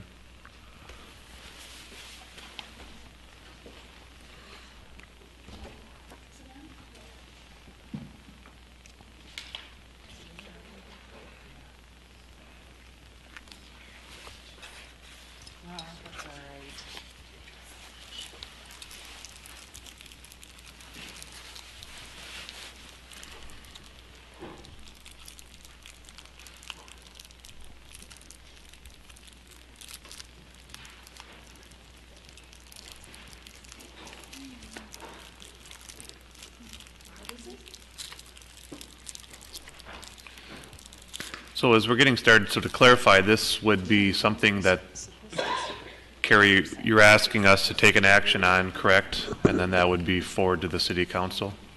Correct. Okay. Yes, this would be essentially a comprehensive plan amendment that you would recommend on to the city council. And when it goes to the council, it would need a supermajority vote Correct. to amend this? That's So right. At least a 4-1. That's an update. Okay, good evening, fellow commissioners, and you had seen me last month, I think it was, so here we are before you today, and hopefully the goal is to recommend adoption of this Wooddale Valley View Small Area Plan as part of the 2008 Comprehensive Plan. I'm just going to go very quickly through these slides. There might be some people watching at home who are just joining the process, but essentially we've had a 9-month involvement in this process. So our kickoff meeting started in June, and we progressed by getting our team together. We had several public input meetings. We had several reviews of the draft plan and continue to tweak it. You've seen draft copies. And now here we are in March, and we're before the Planning Commission, hopefully to receive your review and approval. The benefit of the small area plan at this point was to look at what do we really want to happen for the Wooddale Valley View neighborhood node. What do we want it to look like in 10 to 20 years? And what are some of the steps that we can take now as a planning commission, as planners and city council to work towards that goal? The one thing the small area plan is not supposed to do or guaranteed to do is dictate when and what type of change will occur. And it certainly isn't intended to force current businesses or residents to change or have to relocate. So again, back to why now. For this specific node, given the age of the buildings, we felt and identified on our work plan that probably most likely redevelopment proposals would be coming before us quite soon. So this was an opportunity to be proactive. So the relationship to the comprehensive plan is, again, we're going to be asking that this be adopted as an amendment. And within that, we are looking to provide additional information in 5 areas here under the vision, goals, and objectives. We're providing additional information on the neighborhood profile, some recommendations for land use and community design, transportation, and as well means to encourage economic vitality for the node.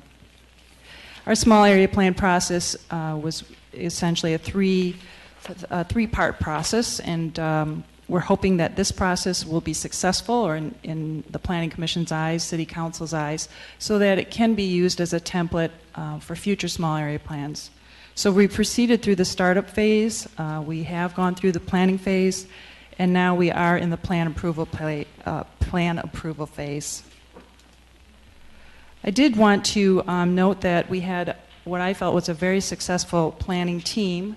We solicited interested parties to volunteer, and some of them are here tonight. So I would like to recognize maybe the resident planning members who are here. If you would stand up. Resident and business owners, feel free to stand up. Yep. So thank you for your service over these many, many months. And in addition, I wanted to introduce, we have our consultant team here this evening. We have Peter Musty. He was the lead planner. We have Bill Weber of Weber Community Planning, and Bill Smith from Beco Associates. And is that it? Okay, yeah. All right. So together, I think that we worked very hard together and were able to come up with some really, really good information as well as recommendations. Our engagement process was really quite well spelled out in our initial small area planning guide, which was developed by the city staff. The green boxes designate any type of public engagement. So you can see that throughout the process we tried to have several points where we would touch back with the public. The oval, white ovals denote areas where we did some synthesis as a team using some of the information that we gleaned from the public engagement. And then the squares, let's see, the gray squares is where we actually had to kind of process and come up with some, oh, I've got that flipped. So the gray squares is where we process the information, and the ovals were where we actually developed some core pieces that would become major elements of the plan.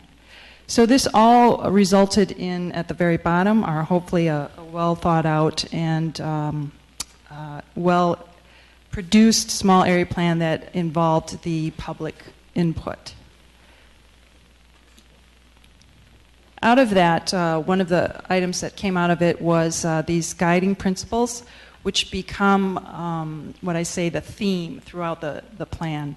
So our guiding principles, again, had to do with place, gathering, focusing on neighborhood businesses, housing, height and use of buildings, looking at graceful transitions to neighborhoods, addressing the parking, the street edges, and really looking at circulation and connections. It also makes some recommendations for what the role of the city should be. Under our economic vitality goals, there were 4 major recommendations that came out of that, and that was that we really wanted to cultivate a neighborhood feel that was supported by the local businesses. And in addition, to upgrade the existing properties using the market-driven tenant mix. We would encourage and support a range of businesses that really would be calibrated to the realities of the market and the trade area. And then encourage, as a city, to redevelop the aging commercial properties based on market forces. Some goals for land use and community design was that we identified that it would be helpful to really concentrate the activity right at the intersection of Wooddale and Valley View. So really stressing that intersection, those 4 corners. And that any new buildings would be designed with a focus that would truly engage at the street level. But also ensure that any new buildings would gracefully transition to the surrounding single-family homes that are predominantly in that area. Also, it would be flexible enough to allow land use to evolve in response to a changing market condition, which clearly at this point it is under a state of change and flux. And the last one was that most likely we would discourage drive-throughs as it did not mesh well with the overall goals of the plan. The major recommendation out of the land use and community design area was that we would recommend that we replace the neighborhood commercial NC land use designation with a new neighborhood node or NN designation. The white line shows the area that we're proposing for the NN designation, and the dashed line was the previous neighborhood commercial node. The blue line denotes our study area. So it was felt that by doing this would allow us the opportunity to be a little more flexible, to really respond more to what's happening currently in the market right now.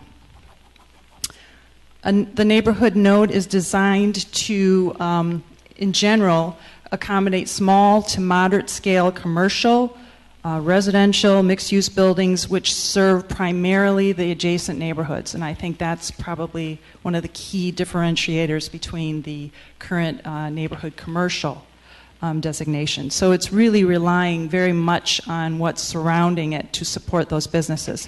The primary uses encouraged are neighborhood serving retail and services, offices, live work, studios, institutional, and residential. Under development guidelines, we're recommending here building footprints generally less than 20,000 square feet or less for individual storefronts. Parking is really going to be minimized as an overall visual feature, whereas the pedestrian features are going to be more focused to be visible. It's going to be looking at encouraging structured parking as a way to address the parking and more open space linkages wherever possible, emphasizing sort of movement and, again, the pedestrian experience. Encouraging the development to comply with the Wooddale Valley View guidelines is addressed in the plan under these 5 categories. We address it through our building height limits plan, our building frontage guidelines, public space guidelines, site-specific guidelines, and then general guidelines for the overall area. Under density, the new recommendations are maximum residential density up to 30 dwelling units per acre. These densities also are further constrained by the parameters of our building heights limit plan. And then the maximum floor area ratio will be as per zoning code. So the big takeaway from this is that the small area plan will now allow for more building height right at the intersection. Again, I am bringing that point up again. It's the 4 corners where we realize those are going to be the anchoring of that node. However, there are 2-story transition areas which are going to be required as a buffer for the single-family homes, which, again, predominantly single-family homes that surround this area. So you can see that in this diagram, it's designated as a cross-hatched 2. Our consultants were very helpful in providing sort of these models for building frontages, and it's really talking about how does the building front, the door that the person enters, relate to the street.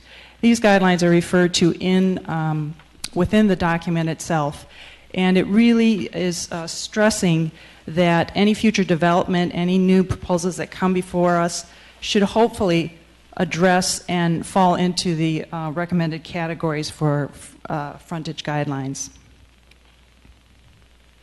As well, there were public space guidelines. There's a hope that potentially at that corner there may be some public space generated.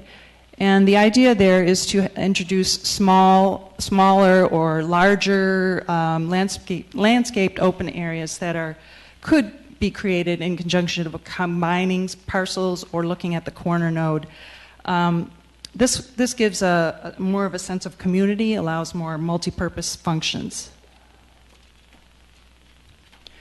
There are site-specific guidelines within the small area planned.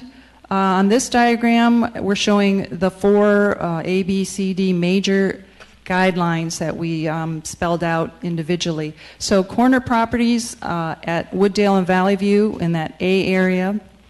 We looked at the Fairfax and West 61st Street north of that node. It's designated as B. We also have separate guidelines for the city-owned site on Kellogg Avenue near Valley View. That's the C site. And then D is designated as our Eastern Gateway, which is the intersection of Valley View, Oak Lawn, and West 62nd Street. So for the city-owned site at Kellogg and Valley View, this is a photograph of that, and everybody's pretty familiar with it. The main takeaway is that this property should be retained as open space, but it's of strategic value so that the city would look at it as leveraging sort of this parcel to accomplish the overall plan goals. So when the time is right, perhaps it may require some assembly of other individual parcels to create something that could really develop according to the plan. So it's really a leverage piece, and at this point there was no specific use proposed for that other than to maintain it as open space at the current time. For the Eastern Gateway, consider a change in the building orientation and the land use, mostly because it has that impact of the intersection of those streets there. It creates some interesting shaped pieces, which by turning on a different axis may create a possibility for incorporating some art there, public art, or possible open space. Under our transportation and street design goals, these are looking pretty obvious and pretty consistent with our comp plan, but it is to ensure consistency with the Living Streets principles, encourage walking, biking, and transit through that area, provide safe and convenient travel for automobile traffic, and then addressing an adequate parking supply for the area. This diagram, we are making recommendations for specific locations for new or improved sidewalks, and also tree-planted boulevards, bike lanes, pedestrian scale lighting, additional crosswalks, and intersection improvements. The plan is also going to recommend studying the intersection of Valley View, Oak Lawn, and 62nd Street. One example is on the right, a possibility. So the next steps will be, there will be a public hearing at the City Council, which is scheduled for April 7th. In the meantime, residents can continue to submit feedback at mail@edinamin.gov, and I can answer any questions. Any questions for Commissioner Lee? Commissioner Hobbs. Yeah, Commissioner Lee, we talk about the maximum density of 30 units per acre. Is there, to help people visualize what that looks like, is there another place in the city that has that maximum density? That density number, I think, really follows along more of a building height, and I think we kind of backed our way into that one. So I think we're looking at maximum 4-story. Was that where we got that number? I'm trying to think. 30 units. Yeah, it was 3. The way we, as Commissioner Lee talked about, we laid out like a 3-story, similar to like the Lennar project on York. Kind of took that floor plate and laid it across the site. You could get a 3-story kind of L-shaped building that would max it out at 30 units. And the point of that was was the assumption that there needs to be greater density in that area. Is more likely going to come in the form of multifamily housing, so condominium, townhouse, apartments. Do you know what the existing apartment, I think it's apartments, on the southwest corner, do you know the density of that by chance? I bet that's pretty close to... On the southwest corner of the site, right at the corner of Valley View and Wooddale, there's an apartment building there now. Yeah, I think it's 3 stories, isn't it, or is it 4? It is. Not sure of the density though. So that might be something to find out, just for people to kind of envision. Have a reference point. Reference point. That's. I was thinking that before you even said that too. But just what does that mean for that area? My sense is that's probably within that range. I mean, if you just look at, because that's a very small. It seems like it is. That's why I just was curious about that. Yeah. And that is actually guided in the comprehensive plan as high-density residential. So this, at 30 units... It's going to be less. It would be less. It would be less. Oh, okay. Okay. Yeah. Any other questions? Commissioner Olson? So, yeah, with the density recommendation and the height recommendations, and some of those uses, were those supported with your consultants, like with Maxfield, and did you use some of those, like what they were proposing would be the best uses for this site? Is that? Yes, it was an interesting process. I think even our committee had to sort of come to grips with it. I think there's a real desire to see it as a bustling, hustling, bustling node with a lot of interesting commercial and retail. But really, the data said that that's probably going to decrease in favor of having more housing in the area. So yes, it did ultimately become the recommendation. What commercial will continue to come into that area and be supported is obviously retail or business or small office that has sort of a very localized effect. I think that makes sense because actually residents didn't really want to see a whole lot of traffic either. So in order to bring in more customers, it would really mean a lot more traffic. And we also looked at traffic counts and said it's probably at the point where it's peaking out anyways. So, yeah. Commissioner Forrest? I think this is one area where the process came into play because I would say our first feedback from the consultants did emphasize increased residential, and a lot of the examples we were given and guidance we were given kind of leaned in that direction. But from the residents, we were hearing, we want to maintain neighborhood-friendly businesses here too. I want to see something there that I can walk to, that my kids can go to, and those kinds of things. So we came to this compromise where we do want to encourage these neighborhood-friendly businesses, but still fully recognize the realities of the marketplace. It seems like it has a lot of competition, not too far away, right? I mean, would that be a fair point? That's a very good point. That's right in the report. For businesses anyway. Exactly. Yeah. But it's not to say, I think it's really just setting the stage. If it needs to transition to housing, that's what we're recommending. Otherwise, you never know what can happen. Right. I'm just mentioning it matter-of-factly as you've got 50th and France and Southdale have to date pulled a lot of, businesses probably in those directions. So. Right. In fact, we heard of one potential proposal, so a small bakery or a little restaurant, or somebody might want to come a brewery. You never know, and that in itself could create a catalyst. Sure. And kind of have a ripple effect as to what type of commercial. Maybe Wally's will come back. Right. So. Commissioner Carr? Well, first I want to compliment the chairs, co-chairs, and the entire team and all the volunteers, because actually very professional, deliverable here, very well thought out, just very well done. So I want to compliment you on that. And so I didn't really have any questions about the entire plan, but I did have more of a question as to how it relates to the comprehensive plan. And Planner Teague, in our conversations we had earlier at our meeting, I think you had mentioned something about the comprehensive plan should or should not have specifics in it, such as building height and things of that nature. And this plan is very, very detailed. And it's my understanding that the comprehensive plan is more guiding principles, our vision for certain areas, whereas this plan, while it does have the guiding principles, which I think are excellent, does go into quite a bit of specifics where they say the building height must not be higher than this. So maybe you could give us your thoughts on that concept and whether it's appropriate to have this entire plan be incorporated into the comprehensive plan, perhaps just the guiding principles.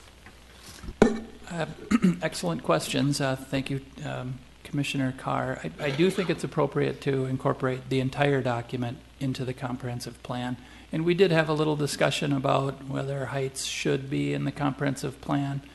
We didn't take the position here that we want to eliminate heights here. We may have a bigger issue on our hands if we took that out. We wanted to maintain the existing comprehensive plan. If that's a decision that we want to make in the next go-around, we would remove the heights citywide. I'm not suggesting we do that, but here we wanted to stay consistent with the existing comprehensive plan. I'd say this kind of functions like an overlay district in a way, because whereas the comp plan speaks to things throughout the city, this is one area where we've done the work here, and this is where we want to be specific. And I think it is appropriate for that reason to include some of this detail.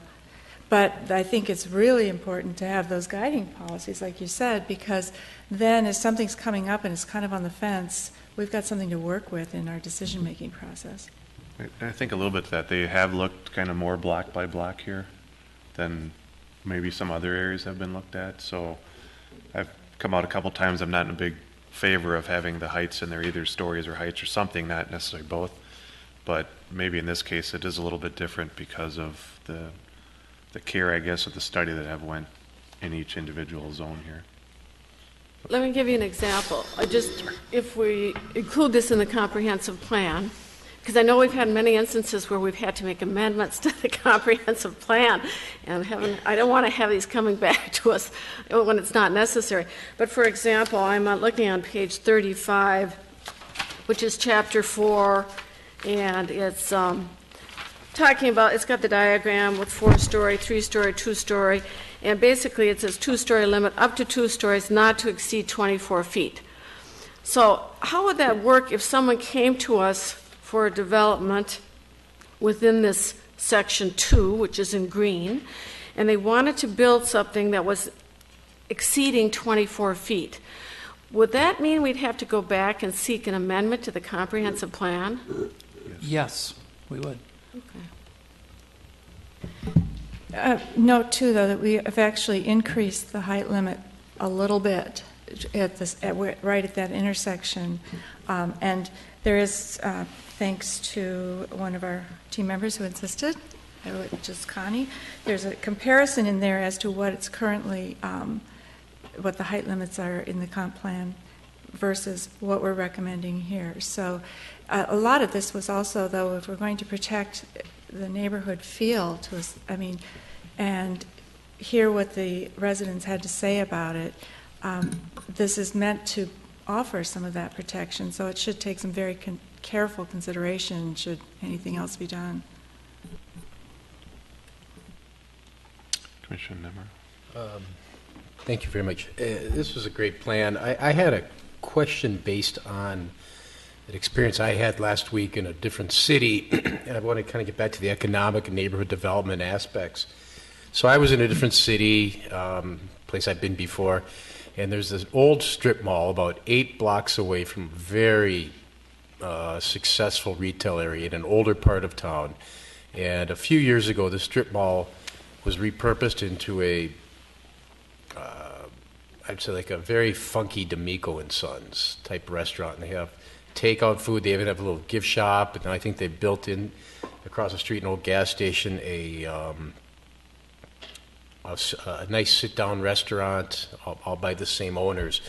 And it's really put a spark into the neighborhood. I was introduced to it a few years ago by someone who lives in the neighborhood that was biking around, and he said, oh, just follow me, and he biked me over to where this place is. And so my question, I have a few questions about that. One is that the kind of vision that the neighbors have that they'd like to see in the neighborhood?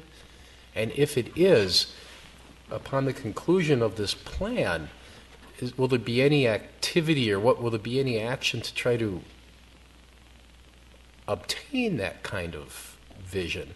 And then final question is, gets to things that you said before regarding traffic. I mean, it would drive traffic. I went there in the afternoon and the parking lot was full and there's people coming each way on a street. And how, all this falls under, is that the kind of vision, or what is the kind of vision, and what comes next? Thank you. That's a great question. I think that there are elements of what you described that are part of that vision. Could that happen here? Yes, I feel confident that our plan allows for that. That's sort of what I said. You just never know what kind of project might be proposed, and it could spark things. I think the consultants did a great job, and that's why sometimes as you read the report, it's almost like the right hand saying something different from the left hand, but we do address structured parking. Right now it almost seems like parking's not an issue, but yet you could see if you do get something like that, say that's happening in that plaza, if you're familiar with that plaza there, that potentially there would need to be some parking, underground parking there, because we're trying to get away from surface parking. We're trying to bring the buildings to be really the spark. So yes, and I think that residents were pretty clear that that's the sort of thing. They talked about coffee shops, little restaurants, would love that. So we're hoping that the small area plan might actually spark some of that type of proposal to come forth. As far as making it happen, there are recommendations in the report. There is a recommendation to form a business association for this area that perhaps the city can help to champion or support. In addition, we mentioned the city-owned property. The city has many means at its disposal to always kind of keep the pulse of what's happening in that area. When proposals first get mentioned or spoken of, that property could become a key motivator for something to happen. So I think we were concerned that the plan be clear about what the goals are, and then the development would fall into that. And as long as that we've got it stated that way, that it would be a tool for the city and all of us as well to use to judge future proposals. Okay. I'd like to add that so much of this depends on the individual property owners, because we don't have any control over that. So it's kind of what their inclination is as far as how they want to develop their property. But hopefully this document will also then be very useful to them to see how it's envisioned by the city, but also by their potential market in that area. One interesting point that was brought out by the consultants regarding traffic is that there's a lot of traffic through there, but it's drive-through traffic. It's passed by the businesses. And I'm not quite sure how or if that would change depending upon what goes in there in the future. But we did bring this before the Transportation Commission as well, and they were very intrigued by this, and I would hope that we would continue to engage them should changes happen in this area, because they were very they were kind of excited about it, I think, as well, and they were very on board with, you've got to maintain those pedestrian connections. You've got to do, we really should consider sidewalks here or lighting there, and it was a good interaction. Great. Well, I think I just have one quick question. I think we should probably move on to the public hearing after that, and we can get into discussion. So the one question was, so you've got this neighborhood node that you're recommending. So, Carrie, as part of this, if this was to go forth, would we now have that? Is there enough, is the information here, or is that the intent, that we would now have a neighborhood node designation as well, or is that something we'd have to create after the fact? We would. This would be part of the comprehensive plan. It'd be a new category just for this. Okay. I would just mention that so everyone's aware that, this is also creating another zoning district. Not zoning. Or not zoning, neighborhood. Another land use category. Yep. So, okay. With that, public hearing. So if anyone wants to come forth and say their piece.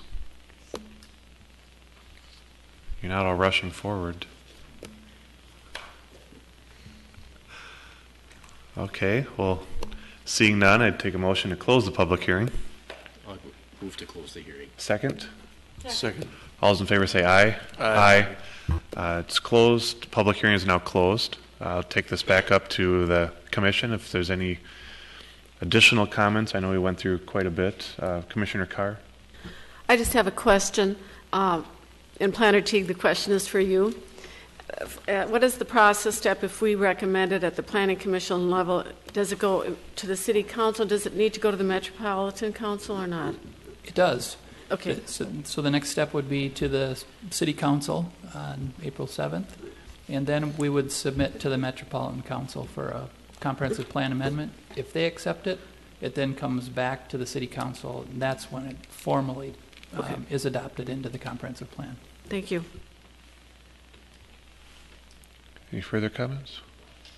I think, I would just like to say thanks for everyone, especially Commissioner Forrest and Lee and all the members of the community task force. I mean, sure, this was just a ton of time, and thanks for your efforts and your involvement in our community and trying to make it a better place. So I certainly appreciate that, and thanks for your help. So do we need a motion? I would move adoption of the Wooddale Valley View Small Area Plan as part of the 2008 Comprehensive Plan as presented to us this evening. We have a second, so we have a motion, a second. Any further discussion? Hearing none, all those in favor say aye. Aye. Opposed? Nay. So it passes Great job. 9-0, so great job, everyone. Now we just need to get some businesses in there. Huh? Thanks. So that concludes our public hearings for this evening. Thanks, everyone. The two items we have next are under reports and recommendations. One is Vision Edina, and the other is the Living Streets Plan. And I believe for Vision Edina, we have Ms. Kurt here tonight to give us an update. I actually have a really early morning flight tomorrow. Okay. No. Yeah. Okay, thank you so much. On spring break. Yeah. Nice.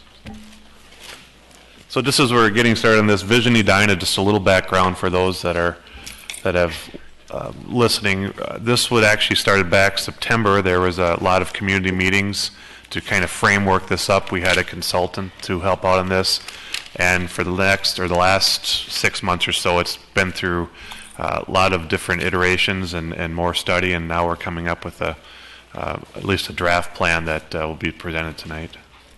Again, a lot of work in this one too, so thank you. Yes, there has been.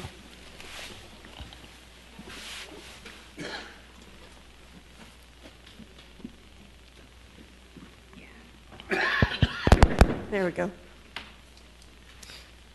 So thank you for your time this evening. As Chair Platter mentioned, I'm here to talk about Vision Edina.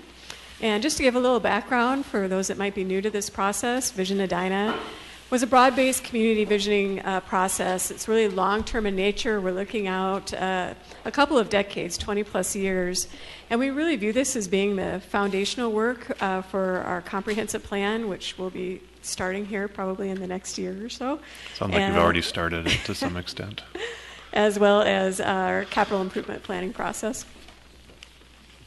And just a little bit more detail on the background. We really started probably over 9 months ago as well with this. We partnered with a consulting firm called Future IQ, and they started by doing a lot of research on city trends and implications, looking both at our own community and also comparing our communities to some benchmark communities across the U.S., and then also just looking at future trends across the world. One of the neat things about Future IQ as a partner was that they not only do work in North America, but they work in Europe and Australia as well. In September, we held a think tank workshop, which extended over 2 evenings. It was an 8-hour commitment. We had over 110 participants, including, I think, some members of the Planning Commission. I can't remember all of who was there right now.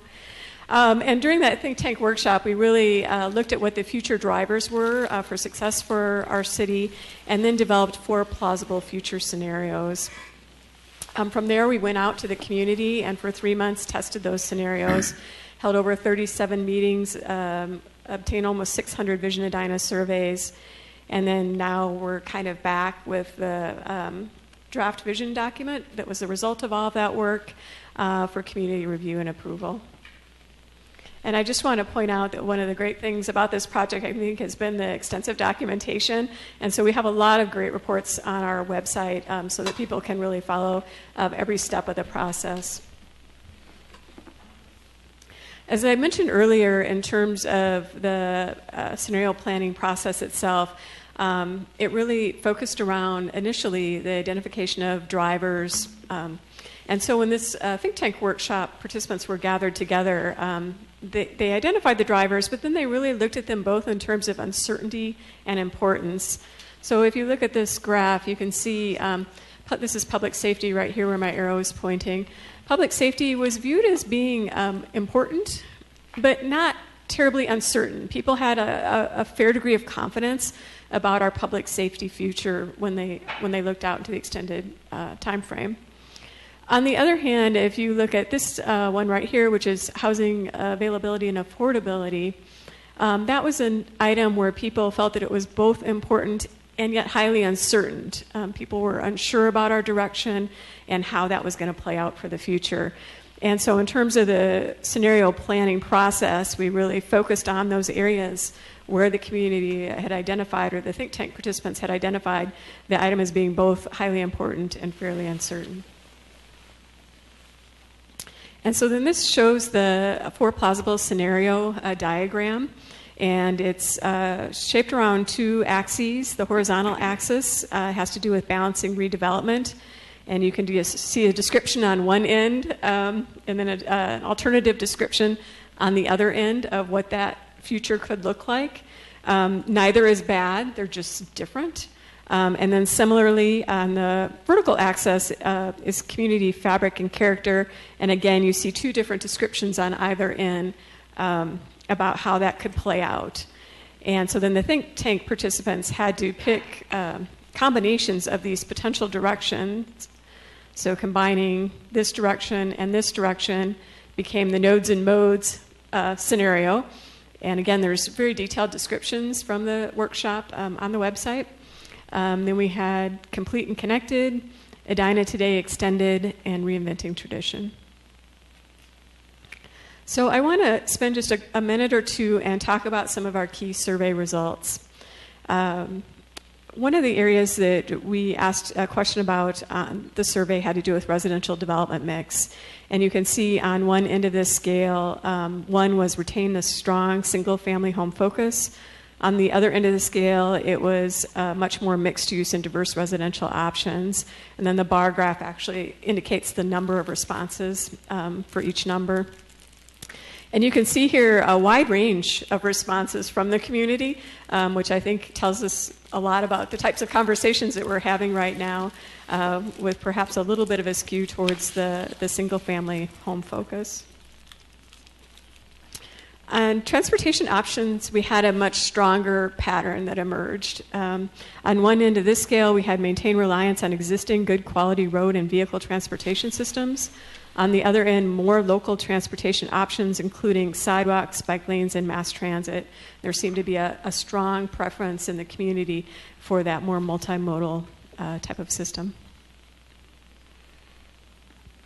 Next question had to do with commercial development mix. On one end here, we had maintained the centralized core of large retail and commercial district businesses. On the other hand, more neighborhood-based village center feel with multiple community nodes and locations, which kind of ties in nicely with our previous topic at Wooddale Valley View. And you can see here a preference towards some of those more local neighborhood feel commercial experiences. The next area was live and work. On one end, we had a predominant reliance on people traveling and seeking professional careers elsewhere. At the other end, more live and work local options, especially for young professionals.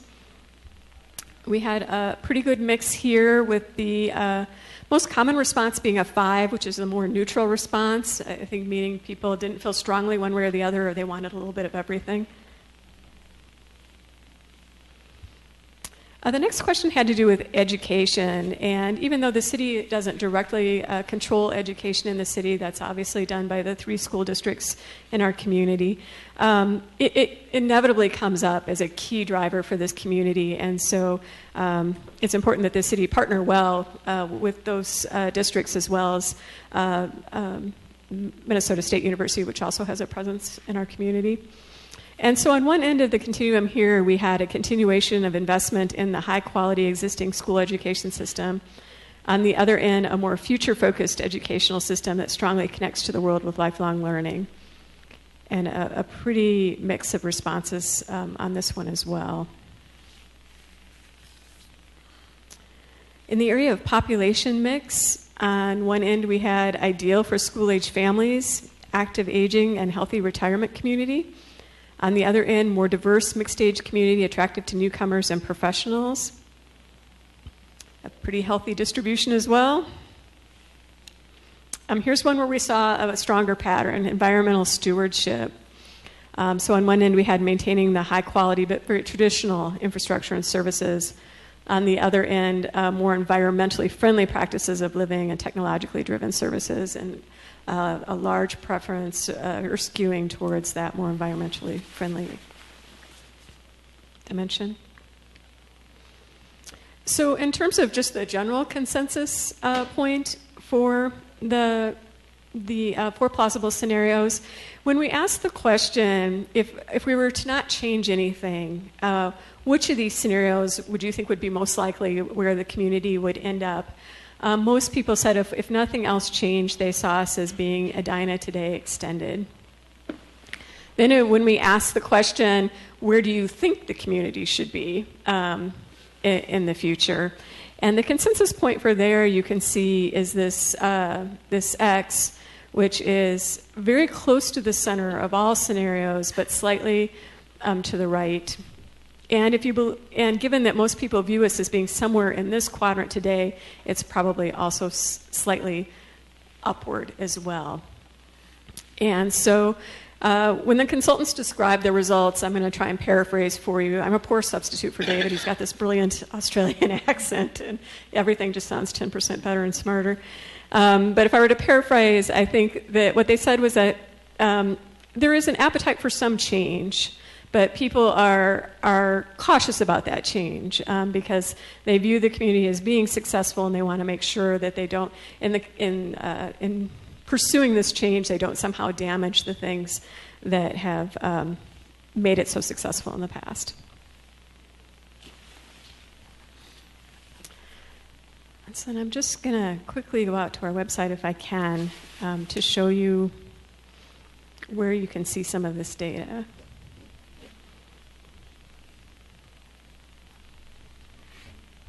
I'm going to go out there very slowly.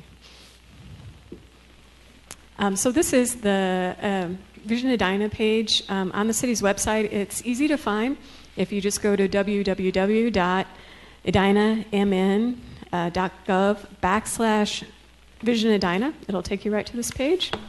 And as you scroll down, you'll see that graph that I just showed.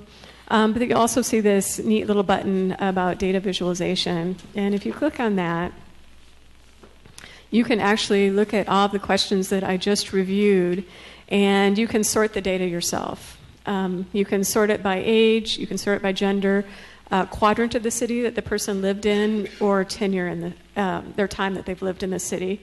So for this question, which had to do with property type, if you remember, number 1 was retaining the strong single-family home focus, and number 10 was the much more mixed use. If I were to sort that, I could, for example, by age, see if the 20 to 30-year-olds feel differently. And you can see that's one of our most challenging demographics to get data from. But you can see that they do feel differently. And that distribution shows a little bit stronger skewing towards the mixed use than the whole entire data set. And so this is a great resource. We encourage people to go in, take a look at it, and play around and really draw their own conclusions. Just curious, try a little older age on there. Sure. Like 50 to 60 or something. Yeah.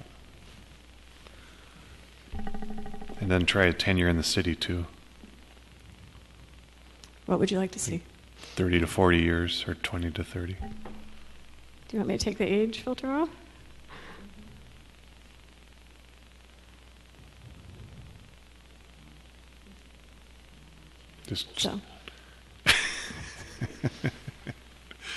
So a lot of interesting information.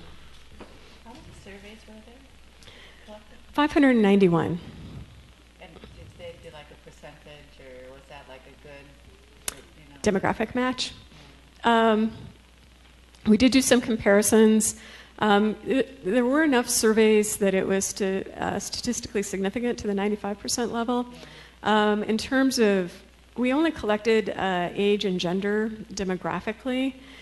I think we were okay on the gender. I can't quite remember. For age, we have a challenge in terms of getting people sort of in that 30 to 45 year range, probably 25 to 45 in terms of participation. So we didn't have as large a numbers there as we would have liked to have. Was it randomly selected or was it self-selected? It was not randomly selected, so it really depended on who filled out the survey or came to our workshops. And we worked really hard to try and reach some groups or people that were not traditional participants. So I know I presented various staff members presented at neighborhood associations, soccer club, churches. So we did try to get out there. I wonder if that's being self-selected like that. If I don't know what the percentile, but is it truly 95% accuracy when it's self-selected by that? And I don't have any. I don't think it would be. So I was wondering about that too. So it's not necessarily, it's not that it's not a representation, but I don't think you could say it's 95% accurate. Would that be, based upon that self-selection? Perhaps. Well, I think you can still say the significance is 95%, but you can't, it's biased. That's the only difference. Right. It's statistically significant, the data you're getting. It's just that the overall data is biased because of the survey wasn't just a random survey. I guess what I'm getting at is I can see people using this for many different purposes in the future. So you have to take it with that. Yeah, take it with that caveat. Right. And that's. It takes the temperature, but it's not. It's a relative. Yeah. Right. Okay. Especially on a 10-point scale. But didn't she just say that the demographics of the group varied by age group, and at one age group it was about 95% significant as far as how the demographics matched, or what were you saying? I'm going to be the wrong person probably to get into this detailed demographic. So what I can do is I can go back and double check the reports and touch base with our consultant if you'd like more information about that. But in terms of the overall data set, relative to the size of our population, it was 95%. That, and I don't know if they mentioned it, but just how it was self-select people that did this. So Yes. It wasn't a random, Correct. truly random survey. Yes. Well, the way I viewed the survey, even if it were an excellent sampling, is that it would still be valuable input, but not necessarily determinative of the direction to go with the vision. Right. Yeah. To me, this is a data point, a very important data point, but it's never going to be the full picture, right? So I think when we had direction from the council in terms of this process, they were looking at a really broad-based, community-based process, which was why it was designed the way it was. And so that was really how we got to where we are. I would say the consultants looked not only at the actual sort of scaled survey data, but then also the written comments and the comments they heard during the course of the sessions as well in terms of how they wrote the actual proposed document itself. but now it's our opportunity to fine-tune that. And so then getting on then to that document, the draft strategic vision and framework, I will say that at this point, this is just the consultant's draft. City staff have not tweaked this. The city council has not tweaked this. So they are looking for your input as to any changes that you think need to be made. The vision statement is a mouthful, I'll warn you in advance. Edina holds a well-earned reputation as a city of choice. It is a model of a successful, mature, and progressive urban community which remains relevant in a modern and changing world. We maintain our heritage and attractiveness and afford our residents the highest quality of life while actively embracing the future. Within the context of North America and the Twin Cities, Edina is known as a distinguished location that provides the ideal environment to raise families, run businesses, and simply enjoy life. And the vision statement also includes 5 key features that define the community and gives a little bit more detail in terms of the description for each of these features. But they are inclusive and connected, built-to-scale environment, sustainable environment, a community of learning, and future-oriented. In the framework itself, it goes deeper into each of the areas that had kind of come up as being those drivers that were both important and highly uncertain. And so they have 8 strategic focus areas. So it includes the residential and commercial redevelopment mix, transportation options, environmental stewardship, live and work, educational focus, population mix, and regional leadership. And then right now, as I said, we're looking for feedback. So as a planning commission, you can share group feedback if you want to offer feedback as a group. I can take notes tonight, but you can also, if you want to think about it and give it some more thought, you can use your minutes or advisory communication form to convey that feedback. As individuals, you're also welcome to give feedback, or anyone that's listening. They can do that online at Speak Up Edina or write to mail@edinamn.gov. And then lastly, the City Council is hosting an open house. That'll be on Tuesday, April 14th from 5 to 7. It will be in the City Hall atrium here, and they'll be looking to engage with residents about various aspects of the strategic framework at that time as well. And we're hoping to move this forward for approval in May of this year. And that is all I had. Great, thank you very much. Appreciate it. Just to comment on talking about the group feedback, I guess I don't know if there's any consensus, but I don't know if we would, maybe something that we could bring up at our next meeting, kind of think about it, take a look at this, and potentially make some comments at that point. Would that make sense? And of course, you can do individual feedback, but I don't know if we have a position of the planning commission, but it may be something we want to just get on the record if we have any specific comments to it. That makes sense? Okay. Well, thank you again, and good process. So the last item on the agenda is the Living Streets Plan. Mr. Nolan will be here to present this. And this also has a trajectory to the City Council, I believe, coming up soon. Okay, thank you, Chair Platter. Rest of the commission. We're moving on to another citywide plan or process here tonight, and while I don't have any fascinating data visualization tools, you have to go visit the website. Those are really great tools to take a look at if you're a data geek like me. And I don't have a formal presentation to show you, but I am here to ask for some input and feedback from you all on the draft Living Streets Plan that was sent out to you last week. Now, as it states in the staff report, the Living Streets policy was approved back in August of 2013 by City Council. And for about a year after that point, I met with an internal staff team and also with the Living Streets Advisory Group. Among that group of members of boards and commissions, voluntary members of boards and commissions, Chair Platter and Commissioner Carr were also on that group. And we had to meet every month to look at how this plan would come together. And since that point, we have been drafting this plan, and I believe I presented an update to this group, must have been around August, September of last year, where we talked mostly about the design guidelines and what at that time we called the meat of the plan. And now we're looking for input on this draft plan. And this plan was presented to the Transportation Commission last week. got some feedback from them. It's also reached out to the advisory group and to our internal staff team to look for feedback as well.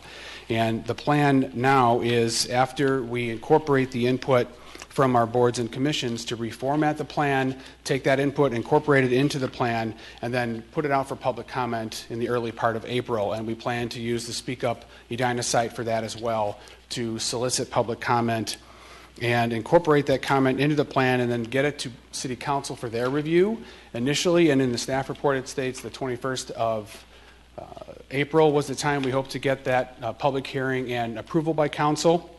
I'm going to be out of town that week, and so what that does, it affords us more time to get public comment, and we will still get the plan to council at that time, and they'll have extra time to review it like we do with our engineering reports, and then have that public hearing on the 5th of May. So that's the current plan. And really with that, I would like to open it up for comment from the commission. So I just had a couple housekeeping questions quick. So it's not going to actually have a public hearing at the Planning Commission, correct?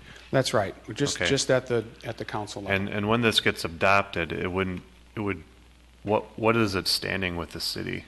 You know, it's not part of the comp plan. It's not a zoning piece. So how does it fit in that piece? Or you know, is it a guideline, or how in the hierarchy of things, how does this fit? The idea is that the Living Streets plan, parts of that plan would be incorporated into the next comprehensive plan update. So that while the comp plan is right now listed as a supporting plan for the Living Streets document, and it certainly is, at that point the Living Streets plan, which we envision as a working plan that may be updated over time, components of that plan will be incorporated into the comprehensive plan when it's updated in 2 years. So elements of this, not necessarily as a whole.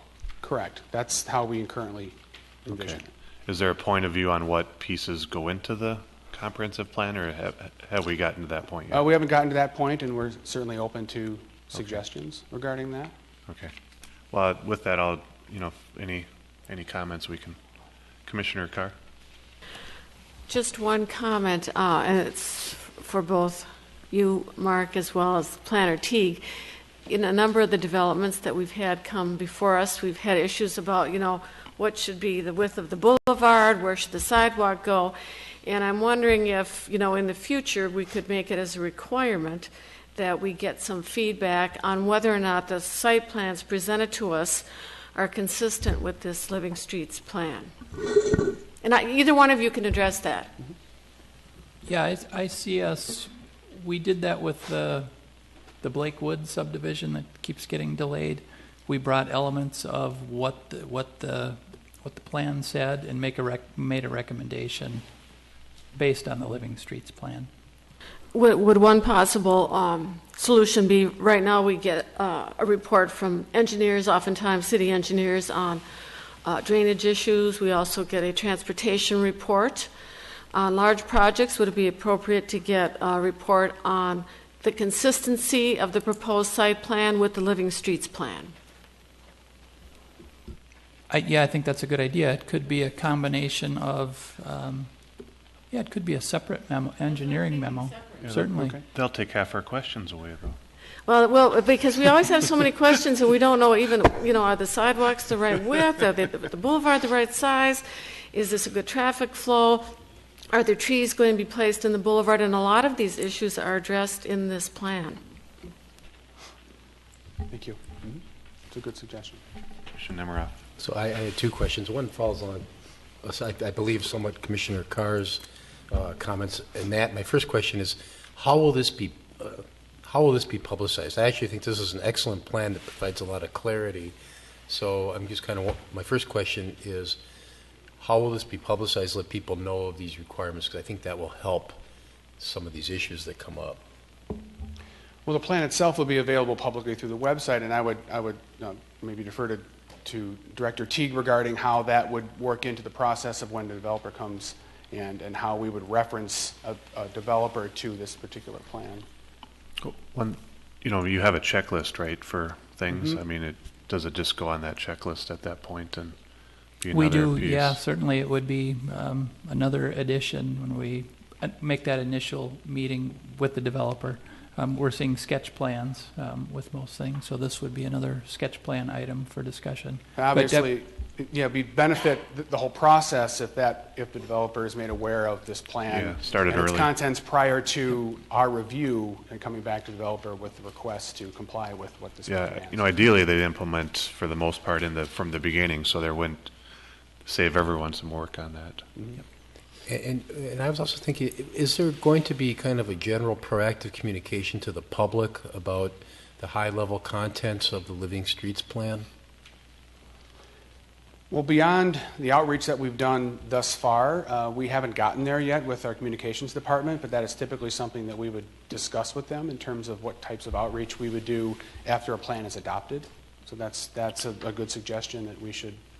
And the reason I ask, and this will get to my second question too, I suppose I should, thinking through it as I apologize, not saying the reason. I think sometimes when you implement a policy like Living Streets, not only are you changing your practices, you're changing culture a little bit. And part of changing culture is almost letting people know that there is culture change coming. And so that's as much of the communication I'm thinking about. Related to that, actually, is a much more narrow question, and almost more of a suggestion. As someone who spent a lot of time biking, and I live near Wooddale when we put those lanes in, I would suggest that, to make a change, like that was a unique change, and to me it was not necessarily, it was based on partly changing culture that people weren't aware of, and so it came as a surprise to people. So I would suggest if we are to make future changes in the future, that we prepare people for the cultural aspect of the change, because I saw the reason. The reasoning was great. That was a great plan. But it was such a change to people. As a biker, it made me almost more scared to be on the road than I was before. So, I'll get down to, this is a great plan. I actually was very impressed with this, but I think we should think through the cultural changes, how we communicate that, and how we implement them. And we're always learning lessons. That particular project, obviously, is a big lesson learned for us as staff. But you will see, speaking about culture and multimodal aspects of other users besides motorists on our streets, bikes, and pedestrians, the communications department's been working with engineering, the Transportation Commission, and the police department on a communications outreach program that's going to be happening over the next 8 or 9 months, a focus-in campaign with each month focusing on different aspects of safety and respect between all users of all streets. So that starts to get to what you're talking about, I think, the cultural aspect. That sounds great. Mm-hmm. And there just were 2 public educational sessions in, this is January, right? Yeah, they were in February. Yeah, February, just a month ago. So they're, very good points. It's just, you have to keep doing it to make sure it's in front of people the best you can, through all the communication aspects. Commissioner Forrest? I'm new to this.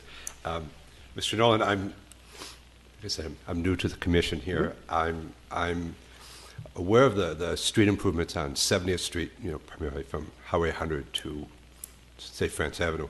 Would that street was reconstructed, is that consistent with the principles of what we're seeing here? It is, for that type of street. That's a very good visual for me. Mm-hmm.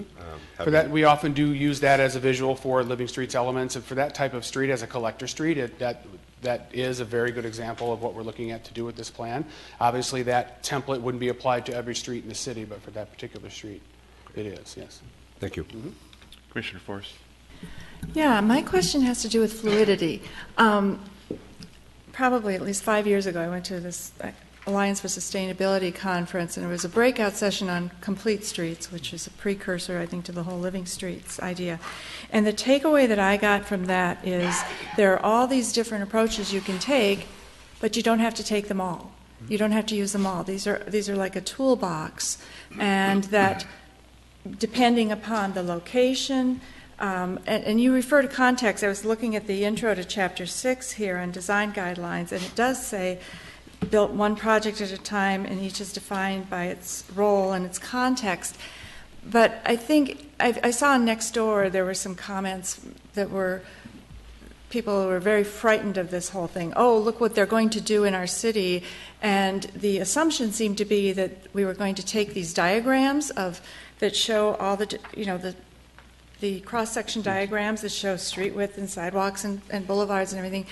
And it seemed like their assumption was that we're going to be doing this all over. There's not going to be, it's going to mess things up. My street's already too narrow, and all of those things. So people are already coming up with these presumptions, and I think any way you can push the fact that these are elements that we may not be able to do all 5 things or all 20 things on every single street, but what's most important for this street? And these are tools we can use. And I'm just wondering, is this the same approach that as it's being seen now as, this is my assumption based on what I learned a long time ago. Is this how you're looking at it as well? It is. This is not meant to be one size fits all, and if we need to more clearly state that in the plan, then we should definitely do that. I think at first glance, you look at those cross sections and they look to be a little prescriptive, but there are variables in those cross sections, and then the matrices that are in the plan, and talking about how context affects design of streets. And as staff, we're very wary of that, and we've heard this quite a bit, and we know that it's out there. Some folks that aren't as knowledgeable about the content of the plan are concerned that every street will look like West 70th Street through their neighborhood, so that's something that we need to keep in mind. So that's a good point. We want I'd to like make to sure see you that that's bring up communicated. some of this intro from Chapter 6 and either bold type it or even bring some of it up into the intro to the document, up to the front, so that people see clearly this is a tool that we can use, and it doesn't mean it doesn't apply to you because you don't live on this street, but it also doesn't mean that it all applies to you either. So thanks. And a little bit to that discussion too is that, this is a 50-year plan, let's say. So, however we say that in here, that this isn't going to happen tomorrow, and it may never happen on your street. But as the normalized upkeep keeps going, this is the intent to start applying. And I think a lot of people, when I read on those, just assume that next week the bulldozers are going to come out and plow away their trees and take their land. So, and that's not the case. These are on an individual basis, and this is a long-term build-out plan, really, essentially for the city, and kind of a visioning almost in a way as well. Right. That's correct. Commissioner Olson. So under the design guidelines, I know one of the other things, like what Commissioner Carr was talking about, this will be useful for us. But one of the things that we're always kind of discussing too is the placement of buildings and their connectivity to the sidewalks. And is this Living Streets where we can provide some guidance on that? Or do you know what I'm talking about? So some of the site plans we get, we're move the building back, no, move the building forward, now we've moved it forward, but there's no connectivity to the sidewalk, there's no doors or any, public use. So, and I don't know if this is the place to emphasize that, or, because I know we were always kind of looking like we needed some better guidance, or is that more in the comp plan, or could we utilize this to kind of define that a little bit better? I think it may be more in the comp plan, but this would be a piece of that to reference. So I don't know if it would directly, I don't think, get to maybe what you're looking for, but it would be a thing to say. Not just the streets. Not just the streets, but how it relates, and that could, I don't know. Any other suggestions? In our report, we called that building frontages. That's exactly what we looked at for Wooddale Valley View, is how the building meets the street. You have a zone there, how far it should be. But that's just Wooddale Valley View. But I would agree, the whole point of doing that was to make the street more pedestrian friendly. And it is actually, dictated by the building, surprisingly. So maybe that's a point for our next comp plan adjustment.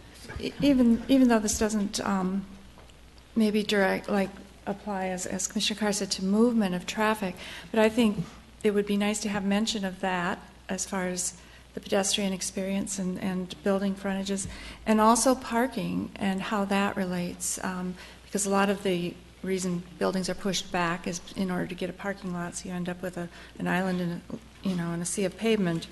So it'd be nice to have some mention of it, at least somewhere, even obliquely or referring to another document or something, so that Another people paragraph or something in there. Yeah, it's just so people know that when we're looking at things, we're looking at this, but we're also kind of synthesizing it with the other stuff that's out there. And I think in the future, as this plan evolves along with the update of the comprehensive plan, that's a perfect time to revisit this plan and talk about that. I think the Living Streets plan, well, everything you say is absolutely true. The pedestrian environment of a street is dependent upon where the buildings are, but I think in terms of looking at street classification, the way we're looking at it in this plan, that's another layer on top of that typically maybe a comprehensive plan or design guidelines would cover, because the pedestrian environment on a residential street with single-family homes is very different than a pedestrian environment in a commercial district, let's say. So I think that's a layer of complexity that would be addressed outside of the plan, but then this plan could reference in the future. And also transit connections and bicycle parking Right. and storage would be nice.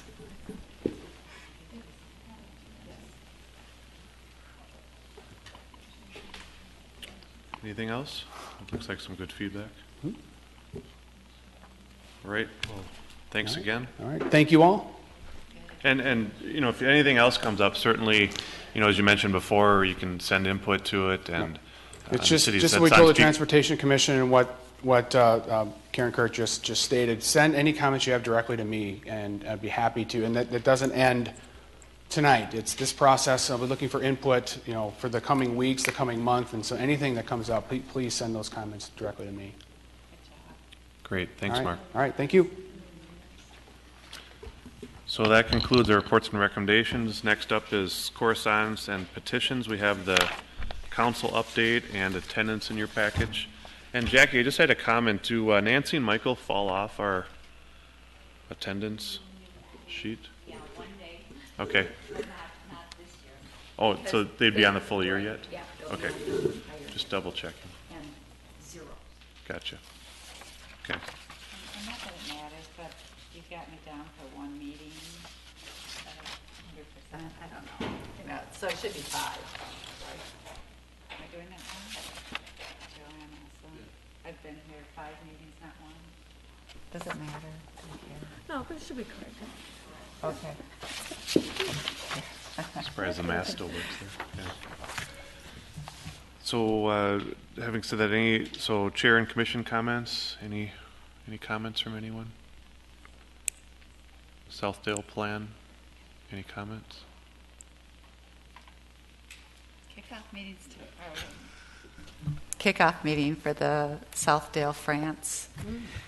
Still a small area plan. We keep seeing different things. Visioning process at least is tomorrow at 6:30 at Senior Center. So come one, come all. Anyone wants to show refreshments. Show up. And thanks, Commissioner Hobbs and Commissioner Olson for helping out on that one. And Michael Schroeder. And Michael Schroeder's back, or I shouldn't say back. He's still with us. He's done a lot of work on that as well. Yeah.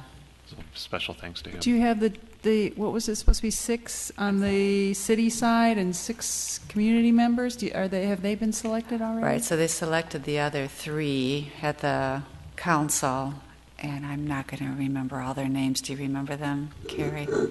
I do. It was Michael Schroeder. It was four that were selected. So Yeah. the 2 council members, or excuse, And 2 then commission 3. members from here, and then 4 more. Yep. And Steve Brown, former planning commissioner. Peter Fitzgerald from the commercial side of it, and Lori Severson from the chamber.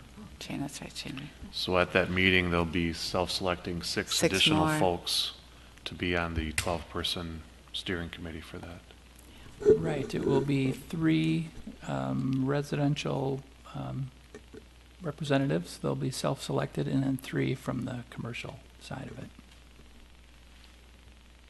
So great. Any additional comments? Well, with that, I'd take a motion to adjourn. Motion to adjourn? Second. All those in favor say aye. Aye. Meeting closed. Thanks, everyone.